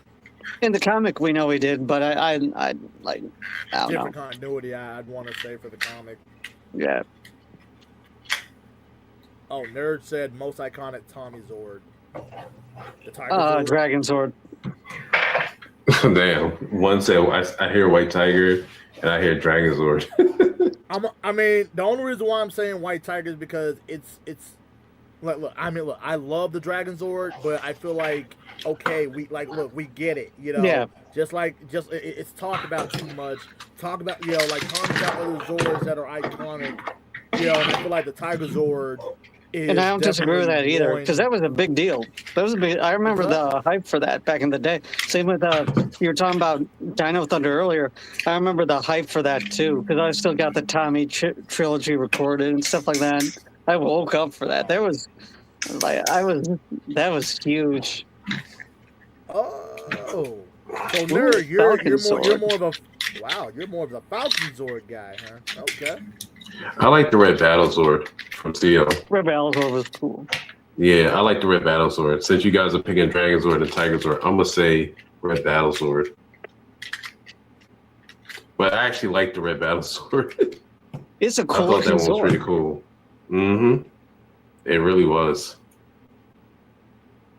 Plus, I like I like that they did that with his brother, the arc with his real life brother. I didn't really care for Tommy's Zords after Tiger Zord. Like, I didn't really care for him because, like, I don't know. It's just, I guess they just didn't do anything for me, you know. It just felt like, okay, you know, like Tommy already had the White Falcon and now he's Red Zeo, so basically he's just got like a red one, so okay. You know. And then like Turbo, of course, I mean, I'm not gonna lie, like, look. When you got the Turbo theme playing and you know, while they're doing all that, I'm like, bro, I don't care what nobody say. Whenever the Turbo theme is playing, when there's something like when they getting their Zords on, you're not gonna sit there and tell me that you don't like that. I don't care if you don't like the season or not. You're not gonna tell me that you don't like the idea of that theme song, like that theme song did not slap while the Zords were transforming into the Mega Zord. Oh yeah, no, it's a great theme. I love the Turbo theme. And the whole soundtrack to the movie is actually pretty great. Oh, like, yeah, it's very like definitely. Yeah. Like Unite. Whenever I hear Unite, it always like, yeah, like we're to save the world tonight. It just gets you pumped, you know. Man, and now it's time to unite. Oh my god. Oh, Dee said. Dude, I'm a Ron Wasserman glazer too.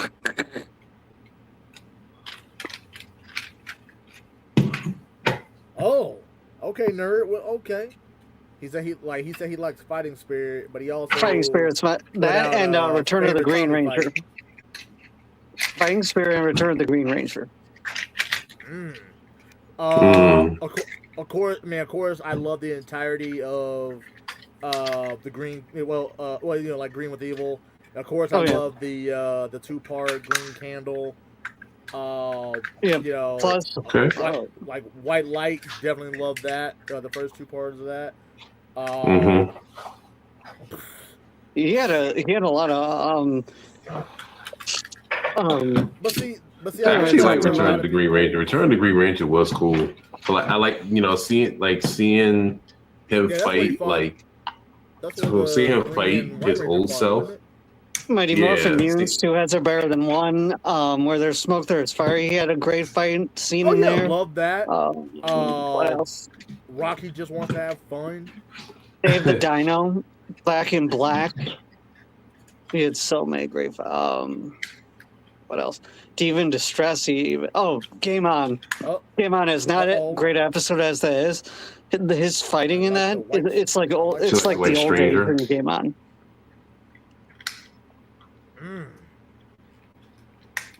Like if you rewatch it, he does. Remember how he used to flip off the tree, like he did in Oh, that's another good one. Speaking of Ooh. Lord Zed's Monster Mash, he does a great fight in there. Lord Zed's waves. Yep. Man, like the season, like people forget season 1 through 3. He had some great fights in it. Zio. Oh yeah. I'm trying to think.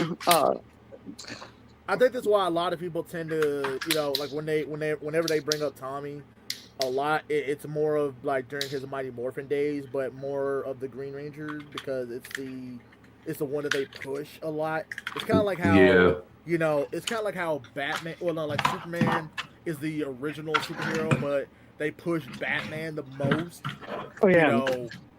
And you made me think of another one. And I feel like that's kind of what they did with Jason and Tommy, where like Jason was the original Red Ranger, but then like when Tommy showed up, he's kind of like the Batman-ish in that sense, and they started pushing him more.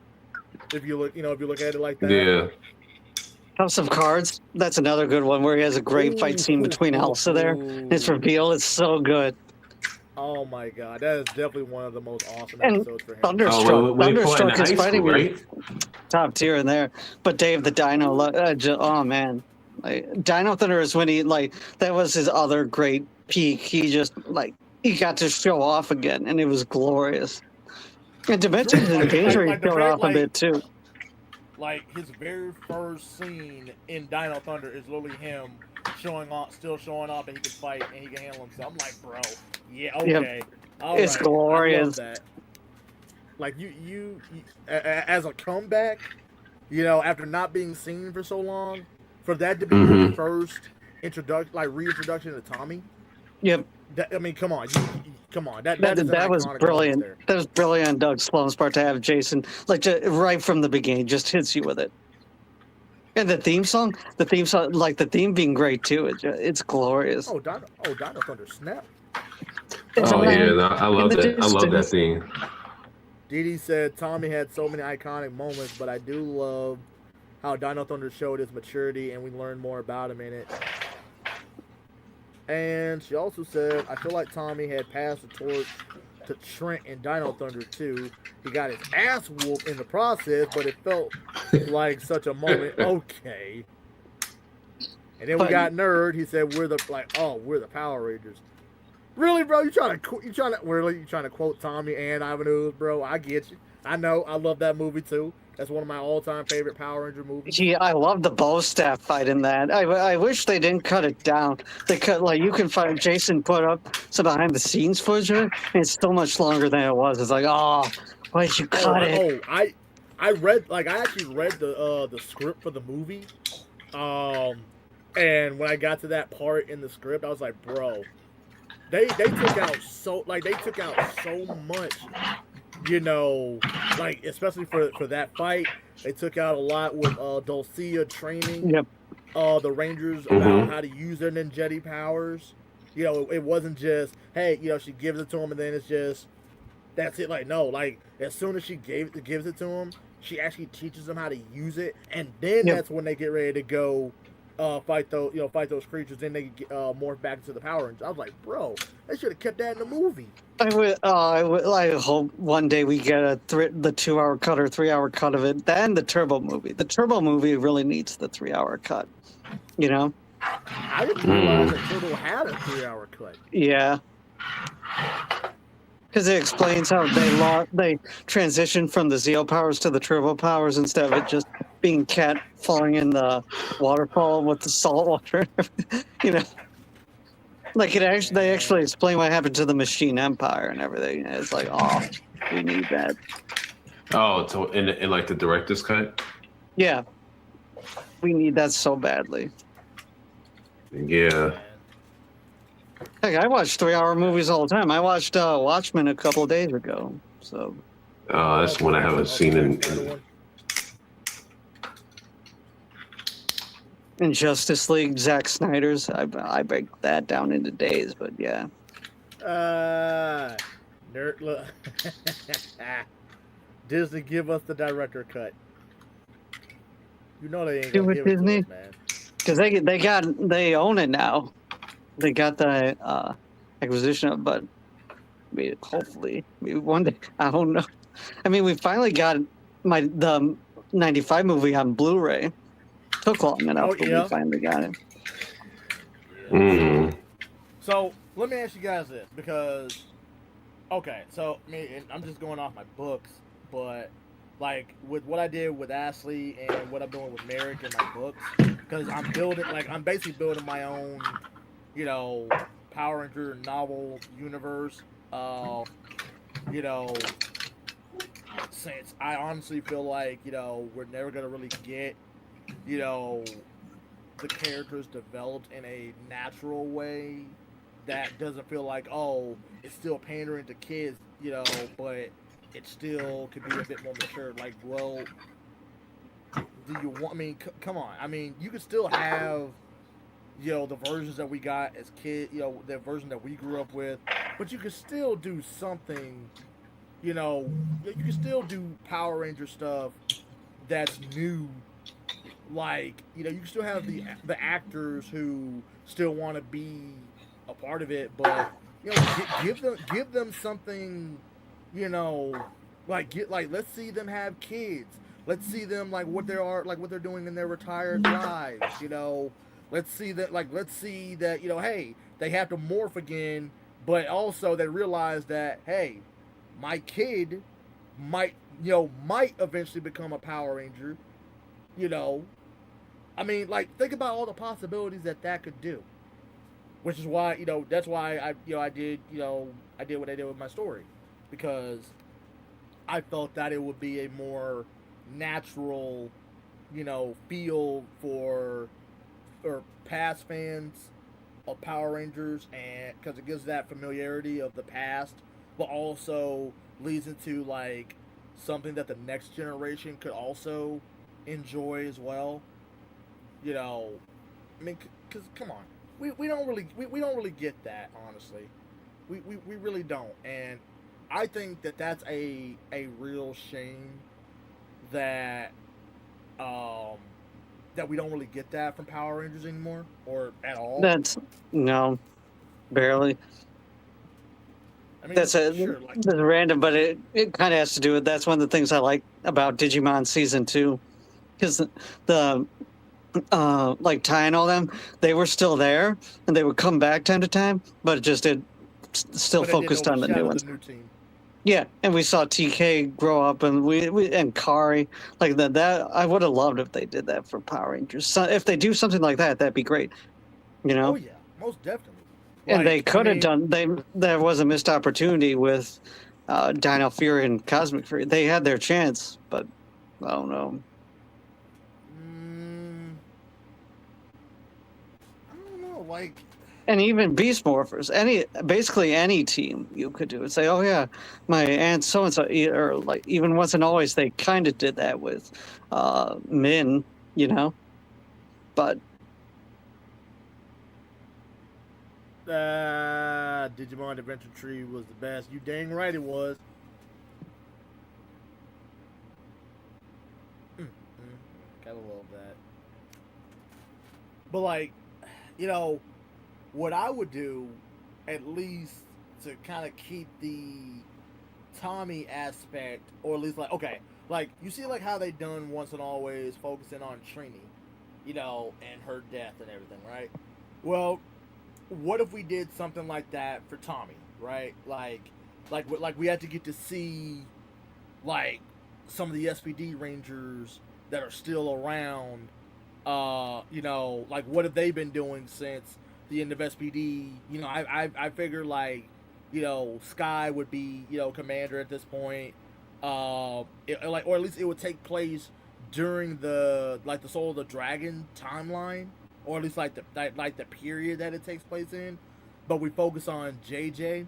Like we actually get like someone actually be him on screen, and like maybe Tommy is dead, but like he didn't die like in battle. None. He just it's just Tommy's Yeah, dead. And that's more respectful than what they did with Twee.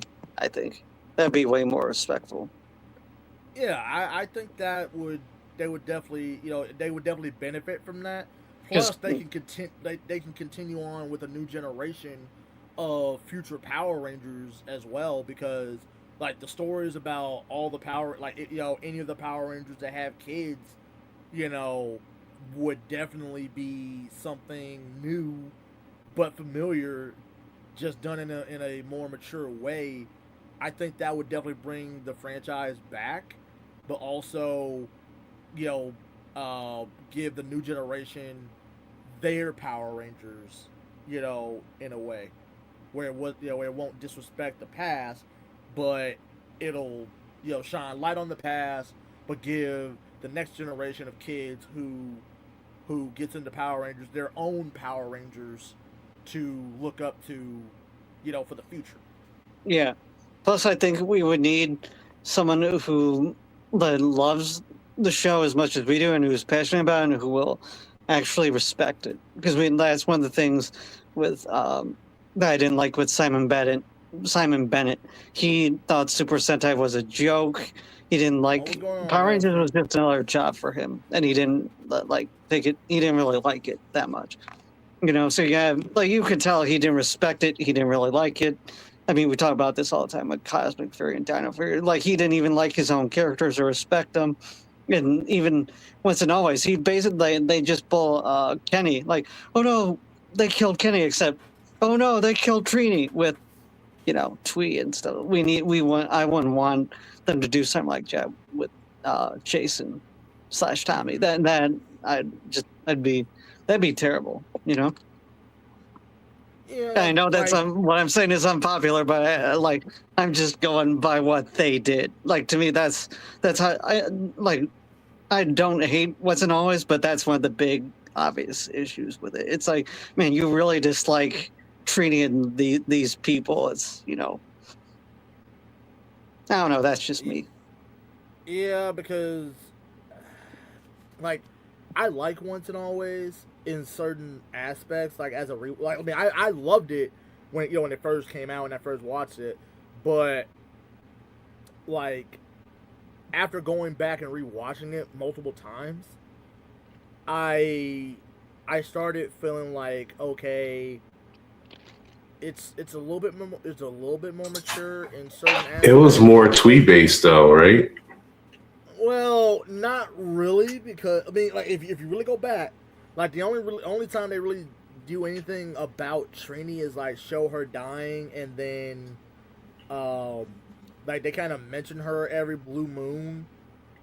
And like at the end, though, there's not much with it. It's mostly Billy. It's a Billy movie. Or Billy, like it mostly focuses on him. Little bit of Min, but it's mostly a Billy story. Good with nerd on that. I wish we had gotten more of the Soul of the Dragon universe. You never know, DD. You don't know what my universe is like now. It might happen. Yeah, it might happen in the books. You never know. So, okay, so if you guys had the opportunity to do something new with Power Rangers that no one's done, what would you do with it? Like how would you reboot it, or would you keep what we have but still try to do something new with what we already have in the existing universe?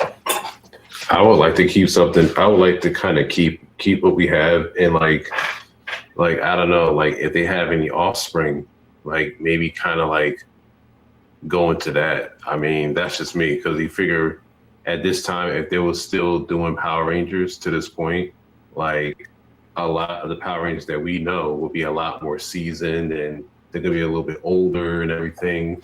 I mean, it'd be nice to like see like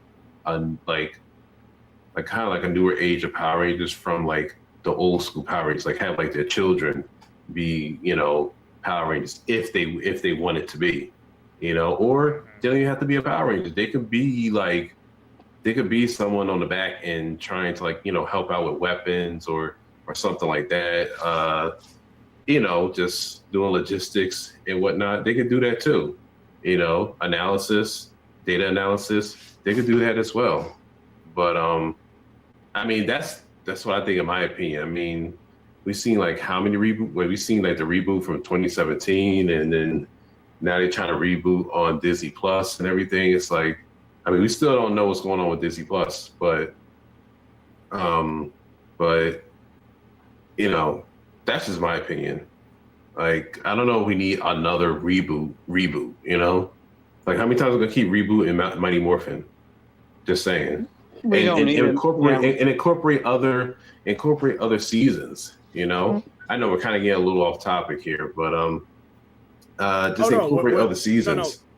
What I was gonna ask was, when you put it like that, what I was gonna ask was like, how would you incorporate like Tommy into that, if you could,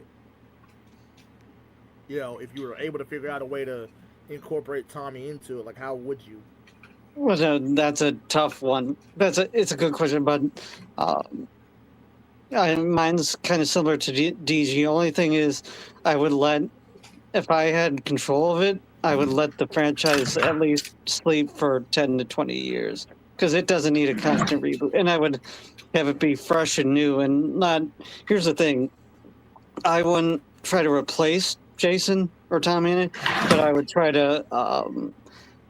Because you can't replace him. Like you can't, like I wouldn't do what they did with Rogue One with Peter Cushing or that's you can't AI him or whatever. But I would try to find someone who's similar energy or who brought the same fun to the show, but not be him exactly. Does that make sense? Mm-hmm. I think so. Yeah.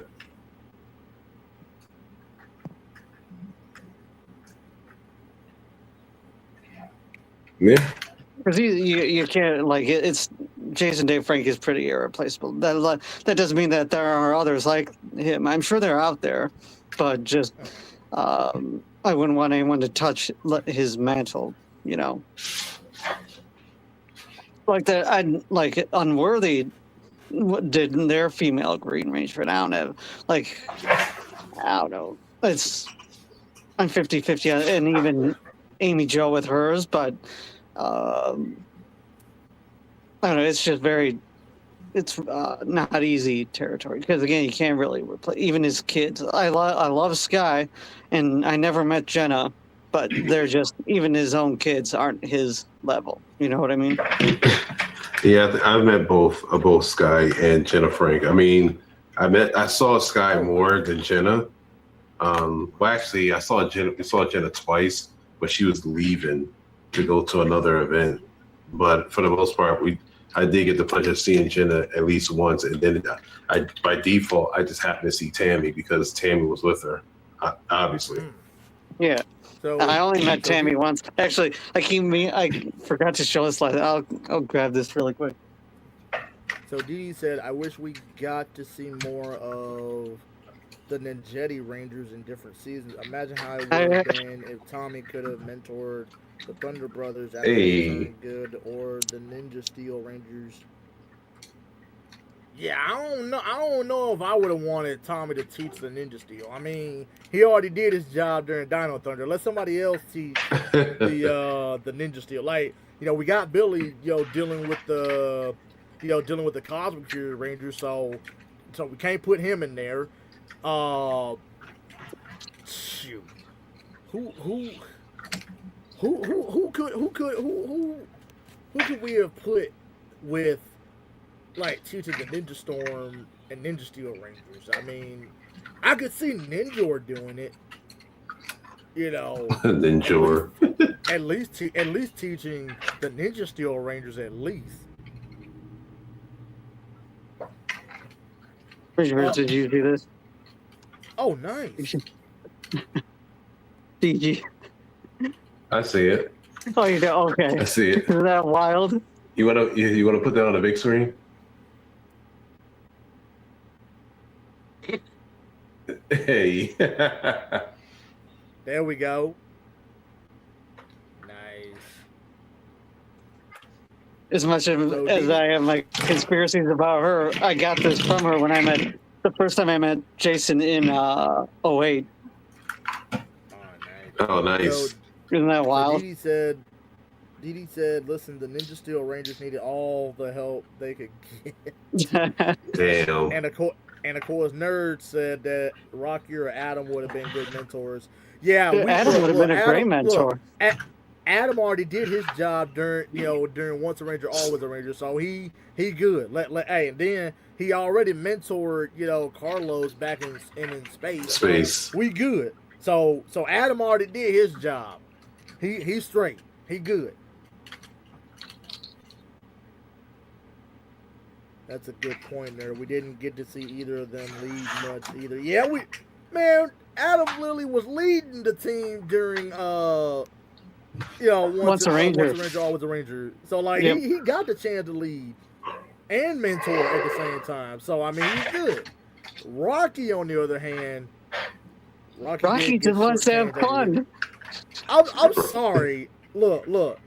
I like Rocky to an extent, but at the same time, I feel like Rocky is like Michelangelo from Ninja Turtles, in that goofy kind of way. But like, I mean, I can see like Raph kind of teaching someone. I can see Leo doing it. Heck, I can even see I can even see Donnie, teaching someone in mechanics and stuff. But Mikey's too much of a goofball to try to, train, or mentor someone. So I feel like Rocky is in that boat right there. You know what's funny too? Just really, you got me thinking. People at the time, and I think some people still do it now. They would be like, "There's no way Jason or Tommy could have become a doctor that long." But yet Dana became a doctor in a year. People forget that when she came back for the Time for Light Speed, which was only a year later, she was a doctor. Where the last time we saw, you have to think we had Tommy in Turbo. That was 90. That was 97, and we didn't see him again till 2004. So it's like, no, he had plenty of time to get his doctorate and become a doctor in paleontology. Mm-hmm. And especially with the way time works in the show. Made a lot of sense. Just people they would always do that to knock on Tommy. It's like, nope, it makes more sense than any other doctor in there. It makes more sense than Dana. Makes more sense. We really haven't had any other doctors on the show since both of them. We haven't. I mean, sure, they're both doctors in their respective fields, but we really haven't seen any doctors aside from both of them. Nope. Oh, bro! I just thought of a new Power Ranger. It was like a ninja type ranger, but I'm trying to figure out like if it would be a Ninja Storm or Ninja Steel or if it's an original Ninja Power Ranger, but this particular ranger has like medical ninja abilities.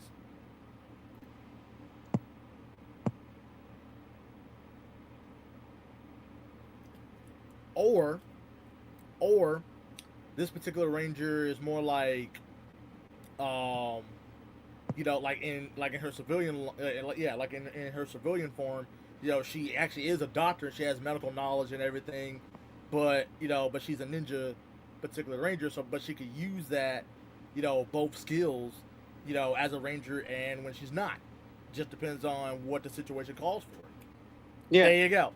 There's a new original ranger out there with ninja, with medical with medical skills and ninja abilities. There you go, everybody. So don't say I didn't help you guys create a new ranger right there. This might sound really quick to jump back onto, like, speaking of rangers who don't do things. Like, if I was in charge of the show, just because we'd never seen it before, I would have a girl ranger being figure skating. because it's athletic, and we don't see the Rangers do anything athletic anymore either. You know, it's like, Oh, and man, it's something you very right different. about that. It's different and it's cool. We don't see them play basketball anymore. No. We don't see them football, baseball, like nothing. Martial arts. We barely even get that anymore. And Simon Bennett gave me trouble for that. But I was like, wait a minute, like, because it ties along with the civilian fights. It's like, wait a minute, why can't we have people like athletic people in Rangers anymore? Like Ninja Steel was the last team. They were all bodybuilders, you know? Like William Schufel was, Christiani is, and just like I think Nico was, like, just, yeah, and Peter Sadarso and Yoshi, they worked out all the time. Yeah, true. Yeah. Oh yeah, Dee right. Tori, like, they were the extreme team, the Ninja Steel or Ninja Storm Rangers, which I love that, you know. Oh wait a minute. Okay. I nerd. God dang, he mad. He gotta be mad right now. I forgot about Kevin this being a swimmer. Looking like, whoa, Kevin was a swimmer. Nico was a dancer. Well, excuse us for forgetting that. Even like, God. I like that they had a little bit of that in Beast Morphers. That Ravi and Devin and Blaze were martial artists, and I think most of them were, but they just didn't touch on it much. There's only a couple episodes. Yeah, and then plus, we got to see a little bit of Ravi, being a painter, which that's also something we haven't seen. I'll agree with that.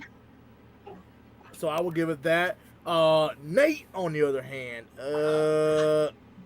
I'm sorry, bro. You ain't Bill Gates / Elon Musk. Oh Lord. He just ain't gonna let the Nate hate. The Nate hate is strong with this one. I guess. Call him a weenie and he goes down quick. He's a cool guy in person.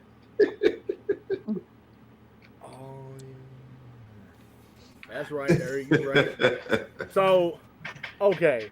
So, if you had the option of, like, let's say, let's say that, we're Tommy, or, you're Tommy, and you had all. I mean, I'm already the short Italian version of him, so proceed. I mean, you got a point there.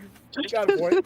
But you had the opportunity to pass down one of your Ranger powers to your child.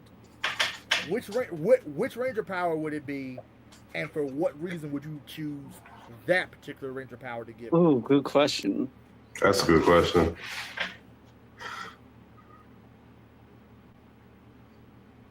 I would say the Zeo powers, because you want something that would grow over time, even if I'm gone. You know. Plus, there was a lot of meaning behind, like, because again, that's when he found his brother. The White Ranger, the Mighty Morphin powers were gone, but they still had them in the past. It respected the past. Them in the case behind them, like they were Batman. Yep. But it respected the past, so I would, and plus, that would teach the kid to learn about the history. I mean, it's also between Dino Thunder 2, but more Zeo, because there was more respect out of it. Heartfelt moments, yeah. There's more meaning behind it. I mean, there was meaning in Dino Thunder 2, but if I had, again, you're talking about to a kid, so I would definitely give the Zeo powers. Okay. DG, what about you? I mean, he kind of took my answer from me. Sorry, DG. I would say, I don't know, maybe, well, because he took Zeo from me, I guess I'll say maybe the White Ranger powers, because, like... Wait. You can say Zeo too, DG. No, hold on. Of course, you could, yeah, I mean... I know, why you cutting me off, Dad? Let me finish. Excuse me? Oh, look, all I was going to ask was, are you talking White Tiger White Ranger or Ninjetti White Ranger? That's all I was going to ask. Oh, why I have to be so accurate, man? It's White Power Ranger. It's just the White Ranger. Does it matter? Because I live for accuracy and continuity, okay? I bet. Yeah, I know. It don't matter to You know, me. White Ranger, whether like it be White Tiger or White Falcon Sword. But like you've known for me me, long I enough to would know that say by now. I would say for me, I'm just gonna say since Zeo was taken, I was gonna say Zeo. I would say White Ranger. Like I would say, if we're gonna go by either White Tiger or Falcon Sword, I'm just gonna say White Tiger. I mean, I ain't gonna lie, I do like the White Tiger sword. Stole my White Ranger. Okay. That was a cool one. I mean, more so because that was pretty much the powers where like everything was stable and everything, and like that would be like a good startup power. Like if I was to pass down like the strength of the White Power Ranger and everything to embody the essence of being a leader and everything, and also the spirit of the tiger, of the He's White got Tiger, the eye of the tiger. the eye of the tiger. Dang, of course. I mean, I like the. said Don't get me Death wrong. Knight I love the is- Falcon Sword. No, I like the Falcon Sword. I do, but like stuff to start out with would be the White Tiger Sword. Okay. DD said Death not his Dino Thunder form. He had invisibility powers. Imagine a kid having those. Oh wow. Dang. Oh, I know what I do. That'd be a real dangerous power to get to a kid, especially if you're Tommy. Oh man, that's definitely one of the powers I wouldn't want to be giving to my kid. Dang, so that's what we're doing, DG. Like, Romano takes yours and you take mine. Is that what happened? I guess so. You could say White Falcon. No, I was gonna say like the White Tiger. Whatever. I would be if that was me, that's the power I'd be passing down. Do you need a hug, DG? It's okay. Dang. I'm good. I'm just teasing. You know I love you. It's all good, man. Oh yeah. All love. DD. All love. DD, what like okay, It's all love. Like what power would you give the kid then, DD? Like what would you give him? Nerd? What power would you give him? Although knowing Nerd, he sound like he'd give him turbo. Oh, so he just likes the kid. I mean, hey, look. I mean, from what we've been hearing, I mean, dang. Look at that. Y'all took my answers. I say Ninjetti. See? Everybody taking everybody's answers. Why? Dang, when it comes to Tommy, everybody was taking everybody's answers. Why?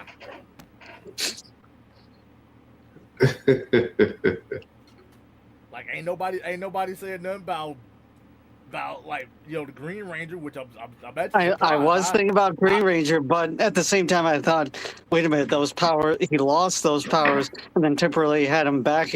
But then he lost them again and became White Ranger. So it's like, you want something that can last, and the Zeo power only grows with time. Yeah. So Nerd, the question is, if you're Tommy, if you yourself are Tommy, and you're about to pass down your Ranger powers to your kid, which one of your Ranger powers you have to choose one? Which Ranger power are you giving your kid? Wait, I gotta ask one question to that question. Would the kid get the Master Morpher? Because you know how Tommy got that later on? Would the kid get that where he has all the powers? Well, nah, I think like, the kid would get that, if he, when he got to a mature level,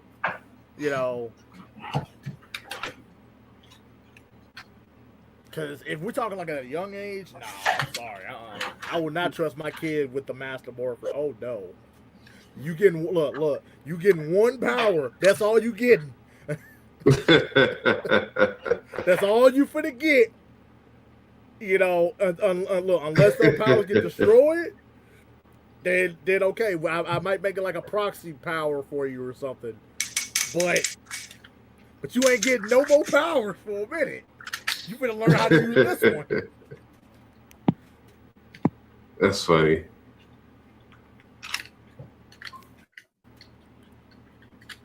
No. That's funny. He got a Dragon Zord power at the end, but it was oh no, he got the SPD powers, but with the Dragon Shield on it, which make sense, but whatever. No, actually, wait. No, yeah, actually, he did. JJ actually does get the Master Morpher from Tommy in the Soul of the Dragon. Which I found, I was like, wow, for real, Tommy? Like for real? You giving your son the Master Morpher? Okay. You sure your son can handle that? I mean, he just got the Green Ranger power with the Dragon Shield, so you just gonna hand your son like all this power, and then like what if your son gets corrupted and become evil like you did? Then I bet you gonna regret that. I did like what they did because you ain't got no powers. Yeah, I did like how they brought Scorpina back for that. That was actually a cool tie-in, and how they made her make sense. I thought it was clever. I feel like if they had did that for Jason, it would have worked better though. Like, I mean, because when you look at it, you know, in terms of like, you know, of that, like, okay, Goldar could have worked for Tommy. Like Goldar could have worked for either Tommy or Jason, you know, considering how like, you know, Goldar's dynamic was with Jason, and then Goldar's dynamic with Tommy, you know. So I feel like Goldar could have worked with either one, but Scorpina, I always felt like Scorpina was more of a Jason thing than Tommy. You think so? A little bit. Man. Yeah, for me at least. I guess that would kind of make sense because she did fight him back in Mighty Morphin. But she went after Adam in Goldar's vice versa. But I did like they explained that though, which I thought was clever, like how she got cast out after that, like Rita and Zed banished her. Yeah. Or no, honestly, Zed I kind of seen that her. coming anyway. Because Scorpina just, I don't know, something about her. She just literally just wanted to do her own thing.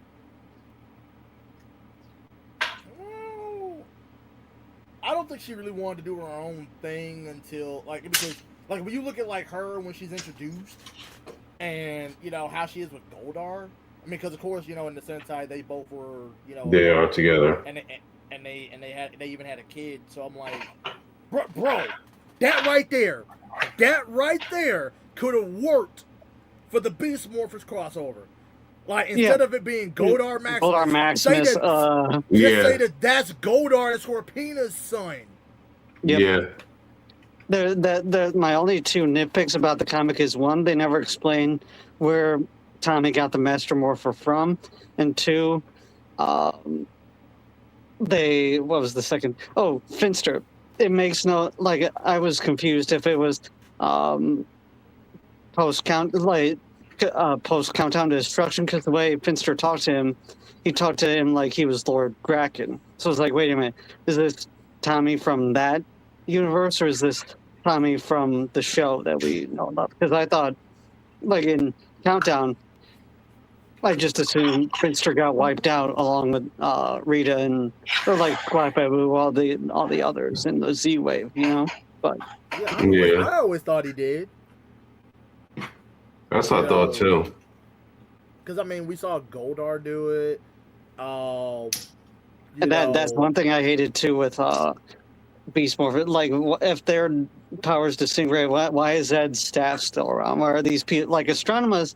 That makes sense. I can see her stuff surviving, and that because they did it again in Lost Galaxy when she came back. But just everything else, it made no sense for Zed's weapon to be there. Rita's is dumb.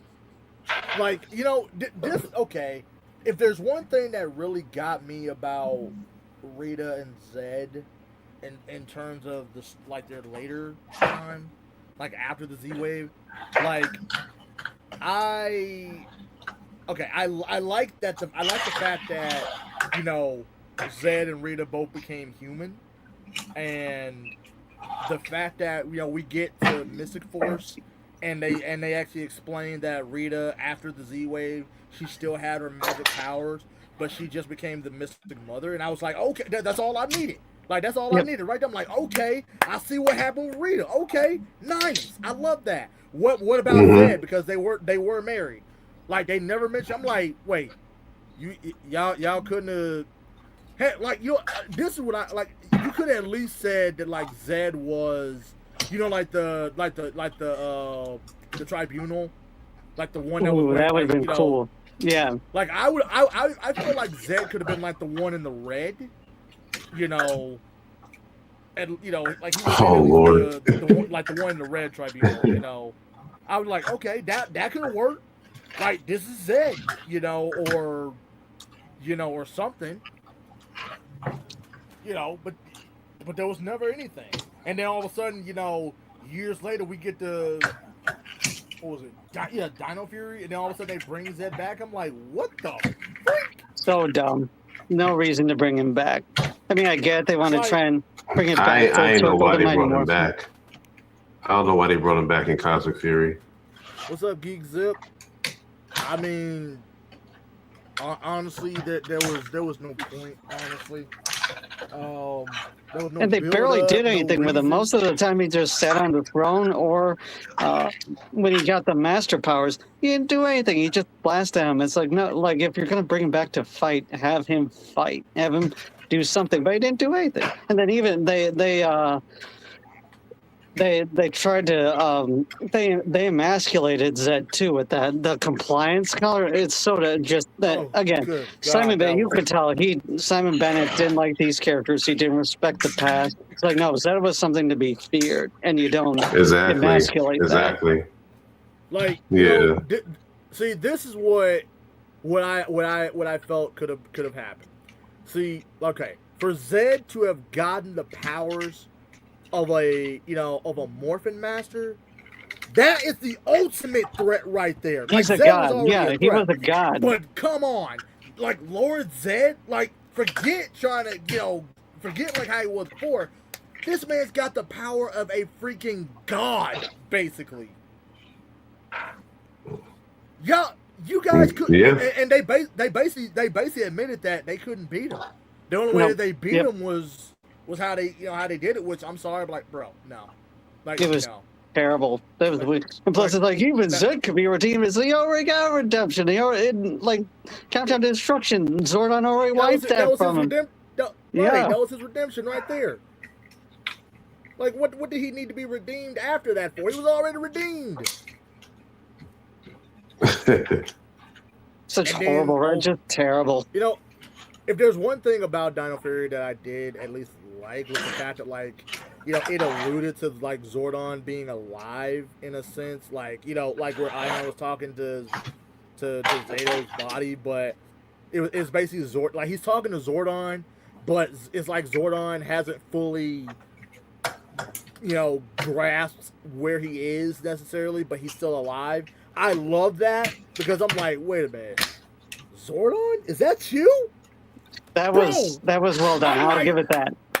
I was like, wait a minute, you're alive, bro! Come on! But it was spiritually done, which I was okay with. Like, they didn't bring him physically back. If they had brought him physically back, then I would have had issues. Then it would have been. I mean, Zed already being back kind of ruins it. Like, it made his sacrifice mean nothing already, but at the same time, it's like, come on, because even when you look at Once and Always, like, they brought Rita back in a way, but it wasn't really. It was Rita, but it wasn't Rita. Yeah. Right. So it did kind of respect what happened with Rita, but at the same time, a bit difficult to kind of accept. Like, it's Rita, but it's not. Like, how does that make sense? Either this is Rita or it's not her. Because we know that the Z-Wave wiped out, all the evil, or was supposed to wipe out all the evil, which it didn't, because that's why we got all the other seasons. Well, I think it wiped out the past evil, but not the current evil. You know, does that make sense? Well, like it wiped out I can see the that. evil at I can that see time that. in that universe, because Krakina was in a far other region of the Like universe at that galaxy time. and stuff. Yeah, and I don't think I think his And then the Z wave demon- dissipated by that point. Yeah, and they were underground, so there's no way it could get underground. So yeah, so I could definitely see how all the new villains after the Z Wave shows up, because it makes sense. Like the demons from Lightspeed, they were underground. Time Force was in the future, right? Scorpius and Trakina was in another part, like another galaxy that Zordon Z Wave probably couldn't reach. I would have to say probably the same thing for Lothar, because evil space ninja. Maybe that's where he was. Mesogod didn't even exist yet. Nope. Grum, he was future. Grum, like Grum was already, he was out there, but he was conquering planets at that point. So maybe he was so far away that even the Z-Wave didn't reach him. It's just like that. But it could be so much. The one thing I did like, just got me thinking again too. One thing I did like about Dino Fury that I wish they would have did more on is like with Amelia and her journalist thing. I wish they would have because she was a conspiracy person. Like that was her whole thing. Like, oh, I think aliens are out there, and but like they tried to make her the conspiracy person, but they never went all the way with it. I mean, they kind of did turn her into an alien, but at the same time, a lot of episodes, it was stupid things. And they could have gotten more creative and fun with it. But they made it like, again, my thoughts on making her Rapconian, which is stupid. And just everything they did with the Rapconians after, just like... But they should have really leaned into the conspiracy journalist thing with it, because Power Rangers never had anything like that before either. That would have been so much fun. Like, okay, so did we ever figure out like what was going on with Tommy when it came to Dimensions in Danger? Like where at the end where they're all going back to their universes. Like, did we ever really figure out like what the heck was going on with those portals at the end of it? Like if they were like in the same, like their universes, or what do you mean? Yeah. Like, you got okay. I see Gemma going to her universe. I can see Coda going to his, the Dino Charge universe. Everybody else. I thought they were in the main universe. That's what I thought. I'm like, you guys are all in the main universe apparently from what we just learned. So, where the heck, because I was wondering, wait, are you guys still in the Antiverse? Is that why you all are? I think there was like 3 different universes, right? From Dimensions to Danger. A lot of people were from the one that we know of. Like the one, like a lot of them were from the one that we know of, and then like the RPM was like one different universe, and Dino Charge was from a different one. Yeah.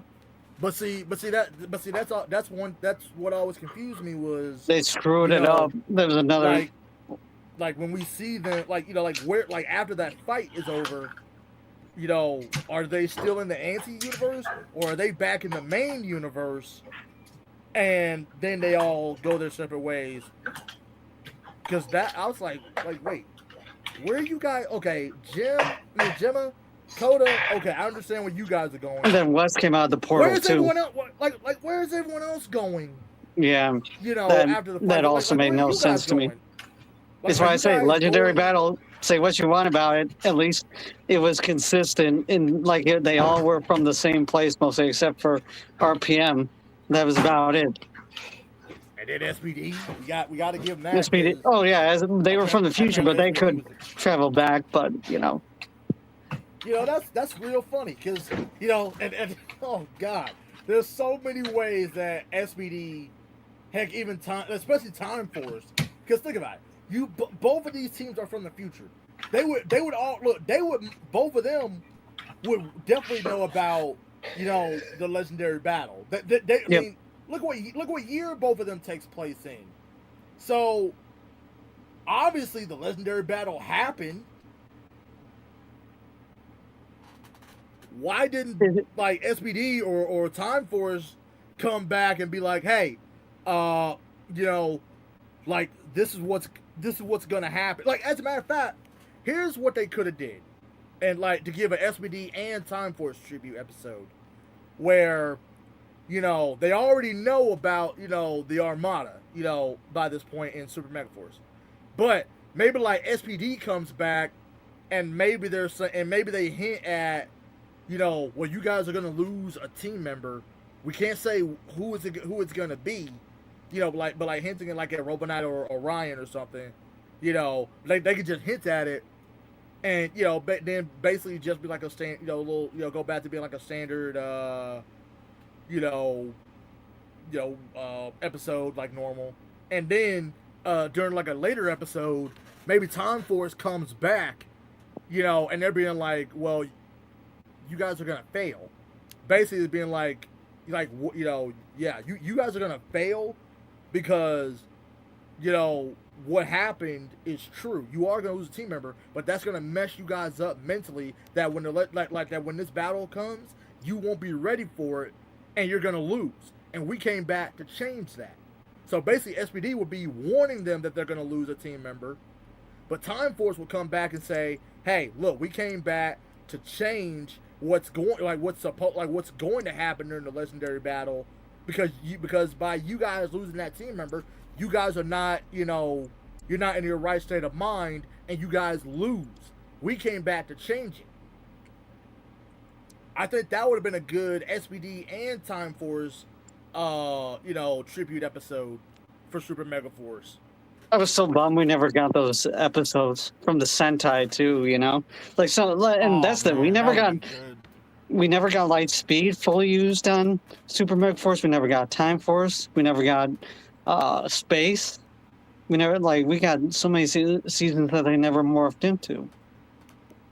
Oh yeah, most definitely. They kept doing more of the Sentai morphs, which I get they were using the Sentai footage, but still, come on. Yeah. Instead, we got the like Bioman. Well, no, we didn't even get Bioman, did we? We got other teams, but not. I don't recall. Or Jetman. I would have. Imagine if they used those references, like the stuff that fans knew. That would have been so cool. Like, because we know about Bioman and Jetman. I would have been okay if they used those forms, and I was okay with them using Die Ranger 2, Legendary Squadron, because we all like. I mean, people didn't like the name, the new powers at first, but it's like, I think it was somewhat creative how they tied them in.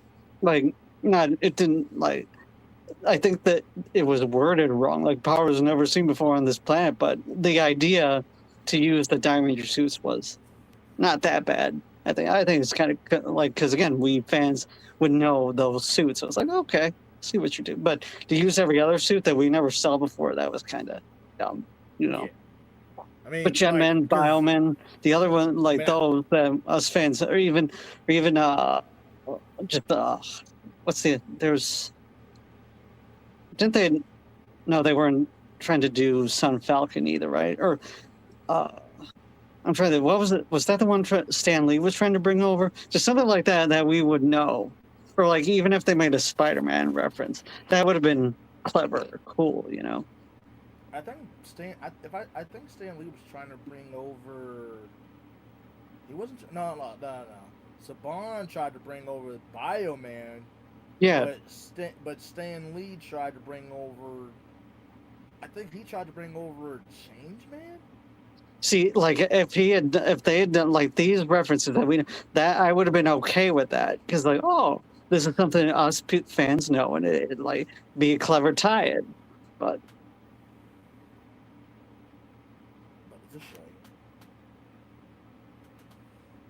But that's why I blame Zakor for part of that.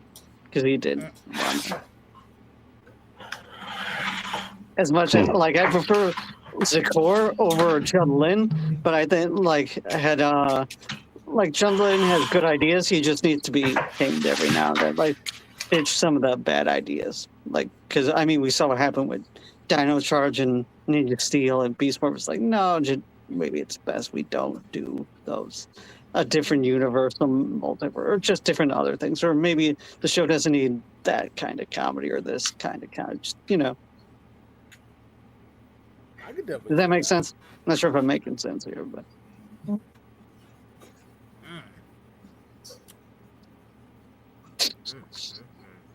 So, well, I'm finna get ready to shut it down, but let me ask you one more question. Okay, so if you could choose who Tommy gets with, right? Like ends up with, either Kimberly, Kat, Haley, or well, I think those are probably like the only options that he got. Haley's a lesbian, though. But Are you talking Are we talking about the show or real life?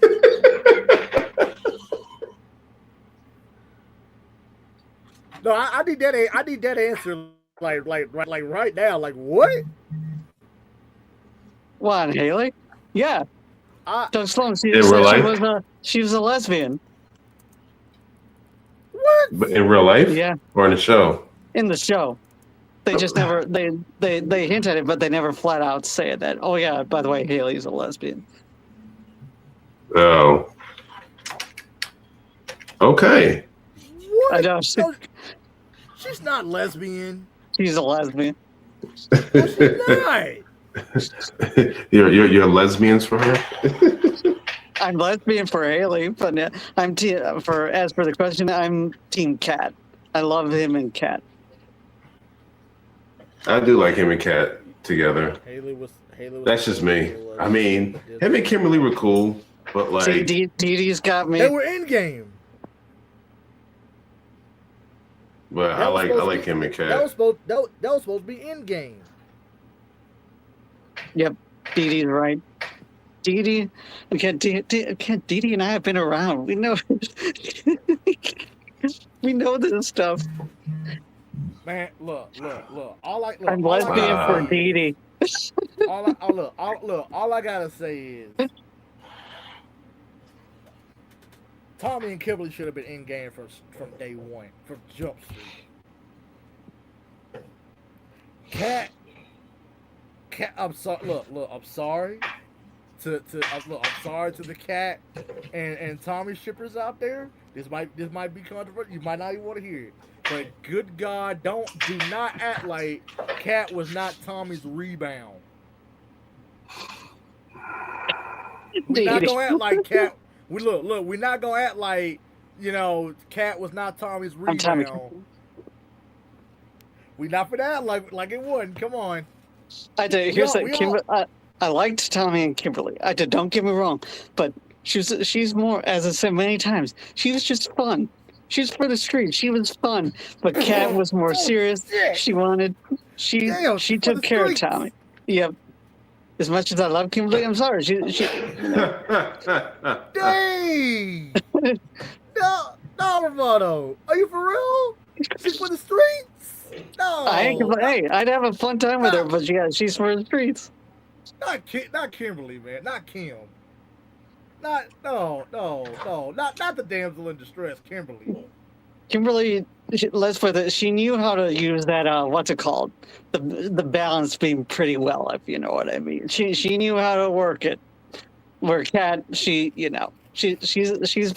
more sophisticated. She's a lady. She liked the ballet. She was a dancer, So. Man, Kat didn't know what the heck she wanted to be. She wanted to be a dancer. No, she didn't. She wanted to be a dancer. She wanted to be a scuba diver. She wanted to be all this, that, and the other. She didn't know what she wanted to be. Get out of here. Kimberly knew what she wanted to be from day one. She knew what she wanted day one. She wanted Tommy from day one. Before he even became a Ranger day one. But so did Kat. She swooped right in and got rid of her. She got rid of Kim. Are we really gonna? Are we really gonna go? Are we really going to go with Kat was the reason why that letter happened? What you mean? That's what, Like the one theory you brought up that she's the one that wrote the letter and not Kimberly. yep. I'm not gonna. I'm telling you, man. I still look. Part of me still feels that that's true. I Like I'm telling I you, think part had of it me been still Evil really Cat, thinks that that's true. maybe, but no, I didn't. No, sorry. There's one theory I disagree. I don't know, man. I'm telling you, man, come on. Look, think about it. Think about it. She wanted to get up in. Look, she wanted to get up in there with Tommy from Jump Street, but she knew that Kimberly was all she already knew. Kimberly was looking like, nah, you mess with look, that's mine. Here's the thing. Mine right there.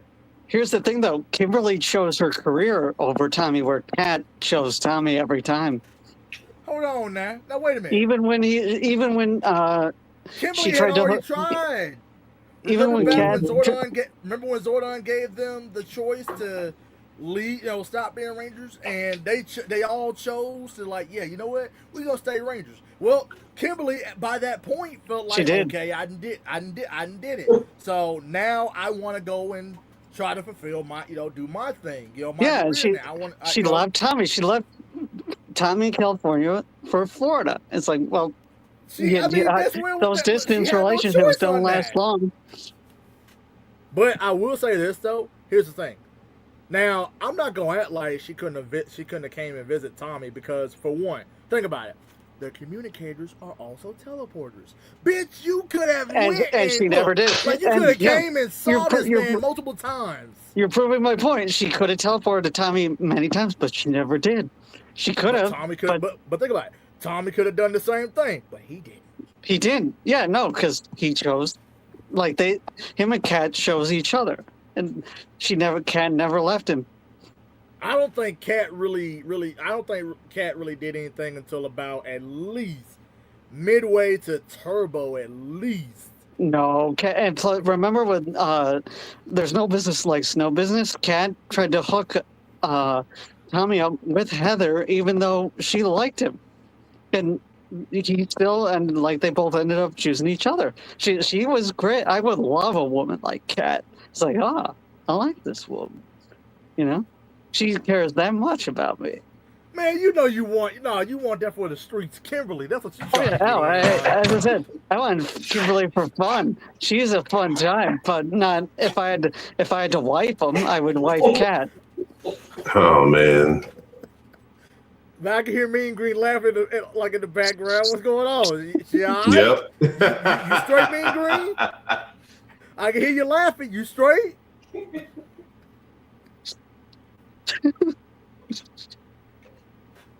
It's Team Cat for life. Oh no. Team Cat. No. So wait. So you saying it's Team Rebound for life? Then that's what you're saying. No, Heather was the rebound, but that didn't work.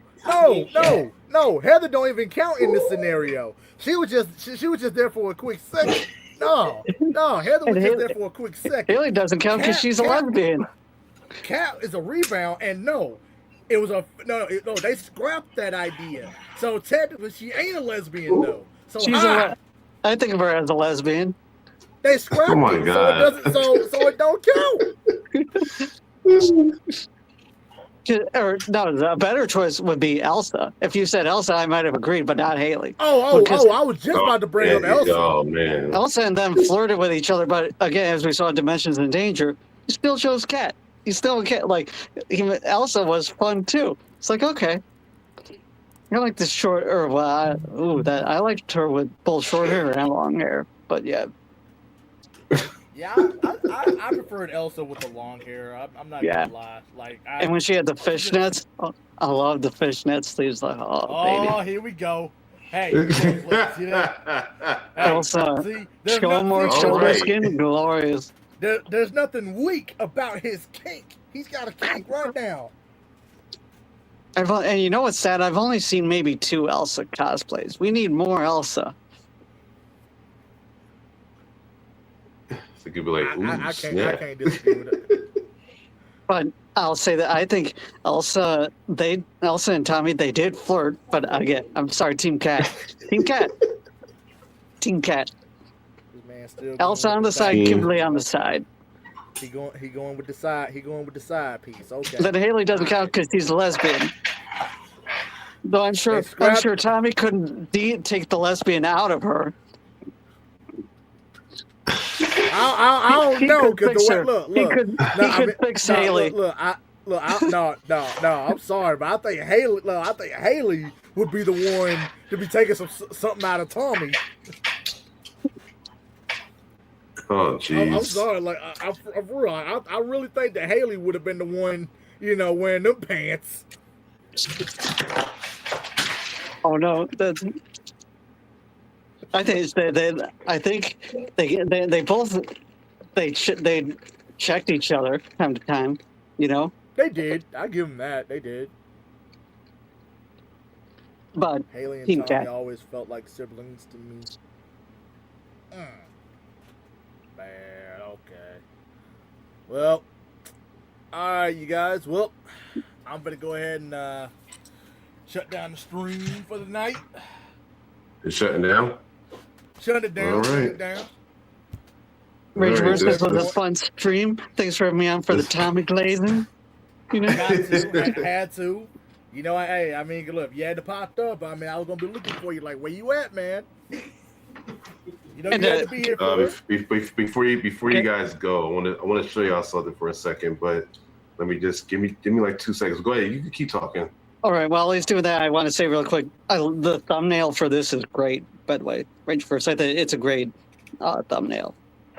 You have to thank Mean Green for that. She did that? That was great. Thank the wife. Good job. Beautiful job. Gotta thank her for that, man. Good job, McKet. Beautiful thumbnail. You did good. That's one I gotta send her. When I get the last scenes that I'm working on filmed, I'm gonna send her some pictures and hopefully she can help me with mine because I don't know how to do the thumbnail thing. I usually just leave whatever like YouTube has for me, or unless it's a pre like a picture I take beforehand. But for the next one, I used to do the same thing too. I used to do the same thing too with my with my videos when I started doing videos. I was like, okay, whatever. I just throw it up there. I'm good. I'm getting views. I didn't care until I started seeing more videos saying you gotta do thumbnails better. You gotta do thumbnails better. And I'm like, I upgrade my thumbnails, but it's like I ain't still not getting a lot of views. But it's just by niche. It's by what you like, At the end of the day, some like it because it's the same thing. Like some I took pictures beforehand because I knew I wanted the thumbnail to be, but others like you just need more help. You know what I mean? So basically, the same thing. You're saying. I think this weekend, this is what I'm going to be working on. I'll put it up in the camera. Ooh. This the new Megazord that I'm still trying to practice working on. Looks like a combination of the original Dino. It is the Dino Megazord, but it's just in a much different design. Yeah, I'm saying to me, it kind of looks like it's the Dino, like the original Dino Megazord, but like the wings kind of make it feel like it's the 2017 combined with it a little bit. Now, if the 2017 Megazord looked like that, I'd be okay with it because that's a cool design. Right. Instead of the garbage we got. Right. Yeah, if it had been like that, then we would have been cooking. It's I don't know. Now, I hope this isn't blasphemy among the community, but I gave away my 2017 movie figures and giant gold iron Megazord because I think. Just not that big a fan of it. I think I like parts of the movie. I'm just not that big a fan of it. It's not like the 95 Filmer Turbo for me. Like, but that's not too bad. I don't know. I got 2 copies of it. I mean, you guys know my opinion on it. Like, I don't think it's not. It has good things in it, but it's not a good Power Rangers movie. I hope that's not blasphemy or people hate me for giving it away. It's just, I'm sorry, I couldn't. I tried to support as much as I could, but I just felt like I didn't like. I just felt I wasn't if I don't care about it that much, why should I support it? Does that make sense? Right. Like if a new movie came out and they had cool figures and things with it, then I'd buy it. But most definitely. you know, He said, "I never collected anything from the 2017 movie." Yeah, me personally. Like, I mean, look, I the only thing of the 2017 that I ever collected was the movie, and that was it. Because now, I mean, I could have got the Morphin. I had plenty of opportunities to get their Morphin at the time, but I didn't understand like the design of it or how it worked. So I'm like, okay. So I just didn't. that was the thing too. Like, cause I mean, this was 2017. I was way younger then too.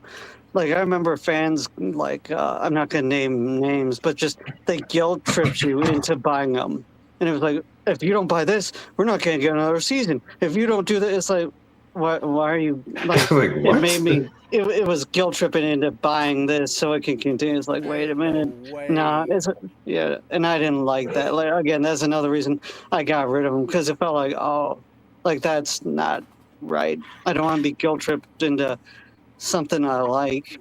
Just does that make sense? Yeah. Oh yeah, I mean, because that I think that tends to happen in a lot of different like with a lot of different franchises. It just depends on what it is in particular. Like I mean, for example, like I think that even happens with the Teenage Mutant Ninja Turtles, for example. I mean, we have all these different iterations of them, but I mean, when it comes to like the toys, like even the toys of the weapons and stuff, I have yet to see anybody buy any of those, and I'm like, wow. I mean, as much as people love Ninja Turtles and stuff, like wow, they really just don't buy the toys. Like wow, really? Yeah. Like I'd buy more of the stuff if they like.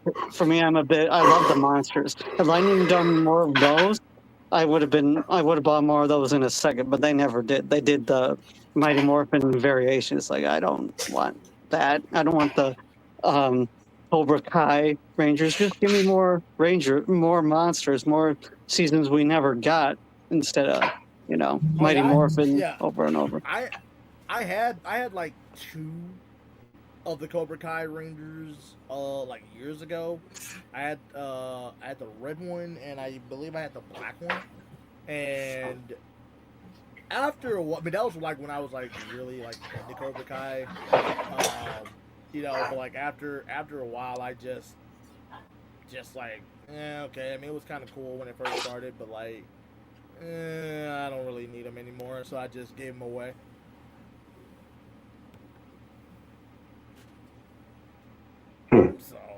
So I'm not the only one. But yeah, it's not fun when they guilt trip, especially your own fandom. It's like, wait a minute, I thought you were my friend and you want to guilt trip me into buying something I don't really like, But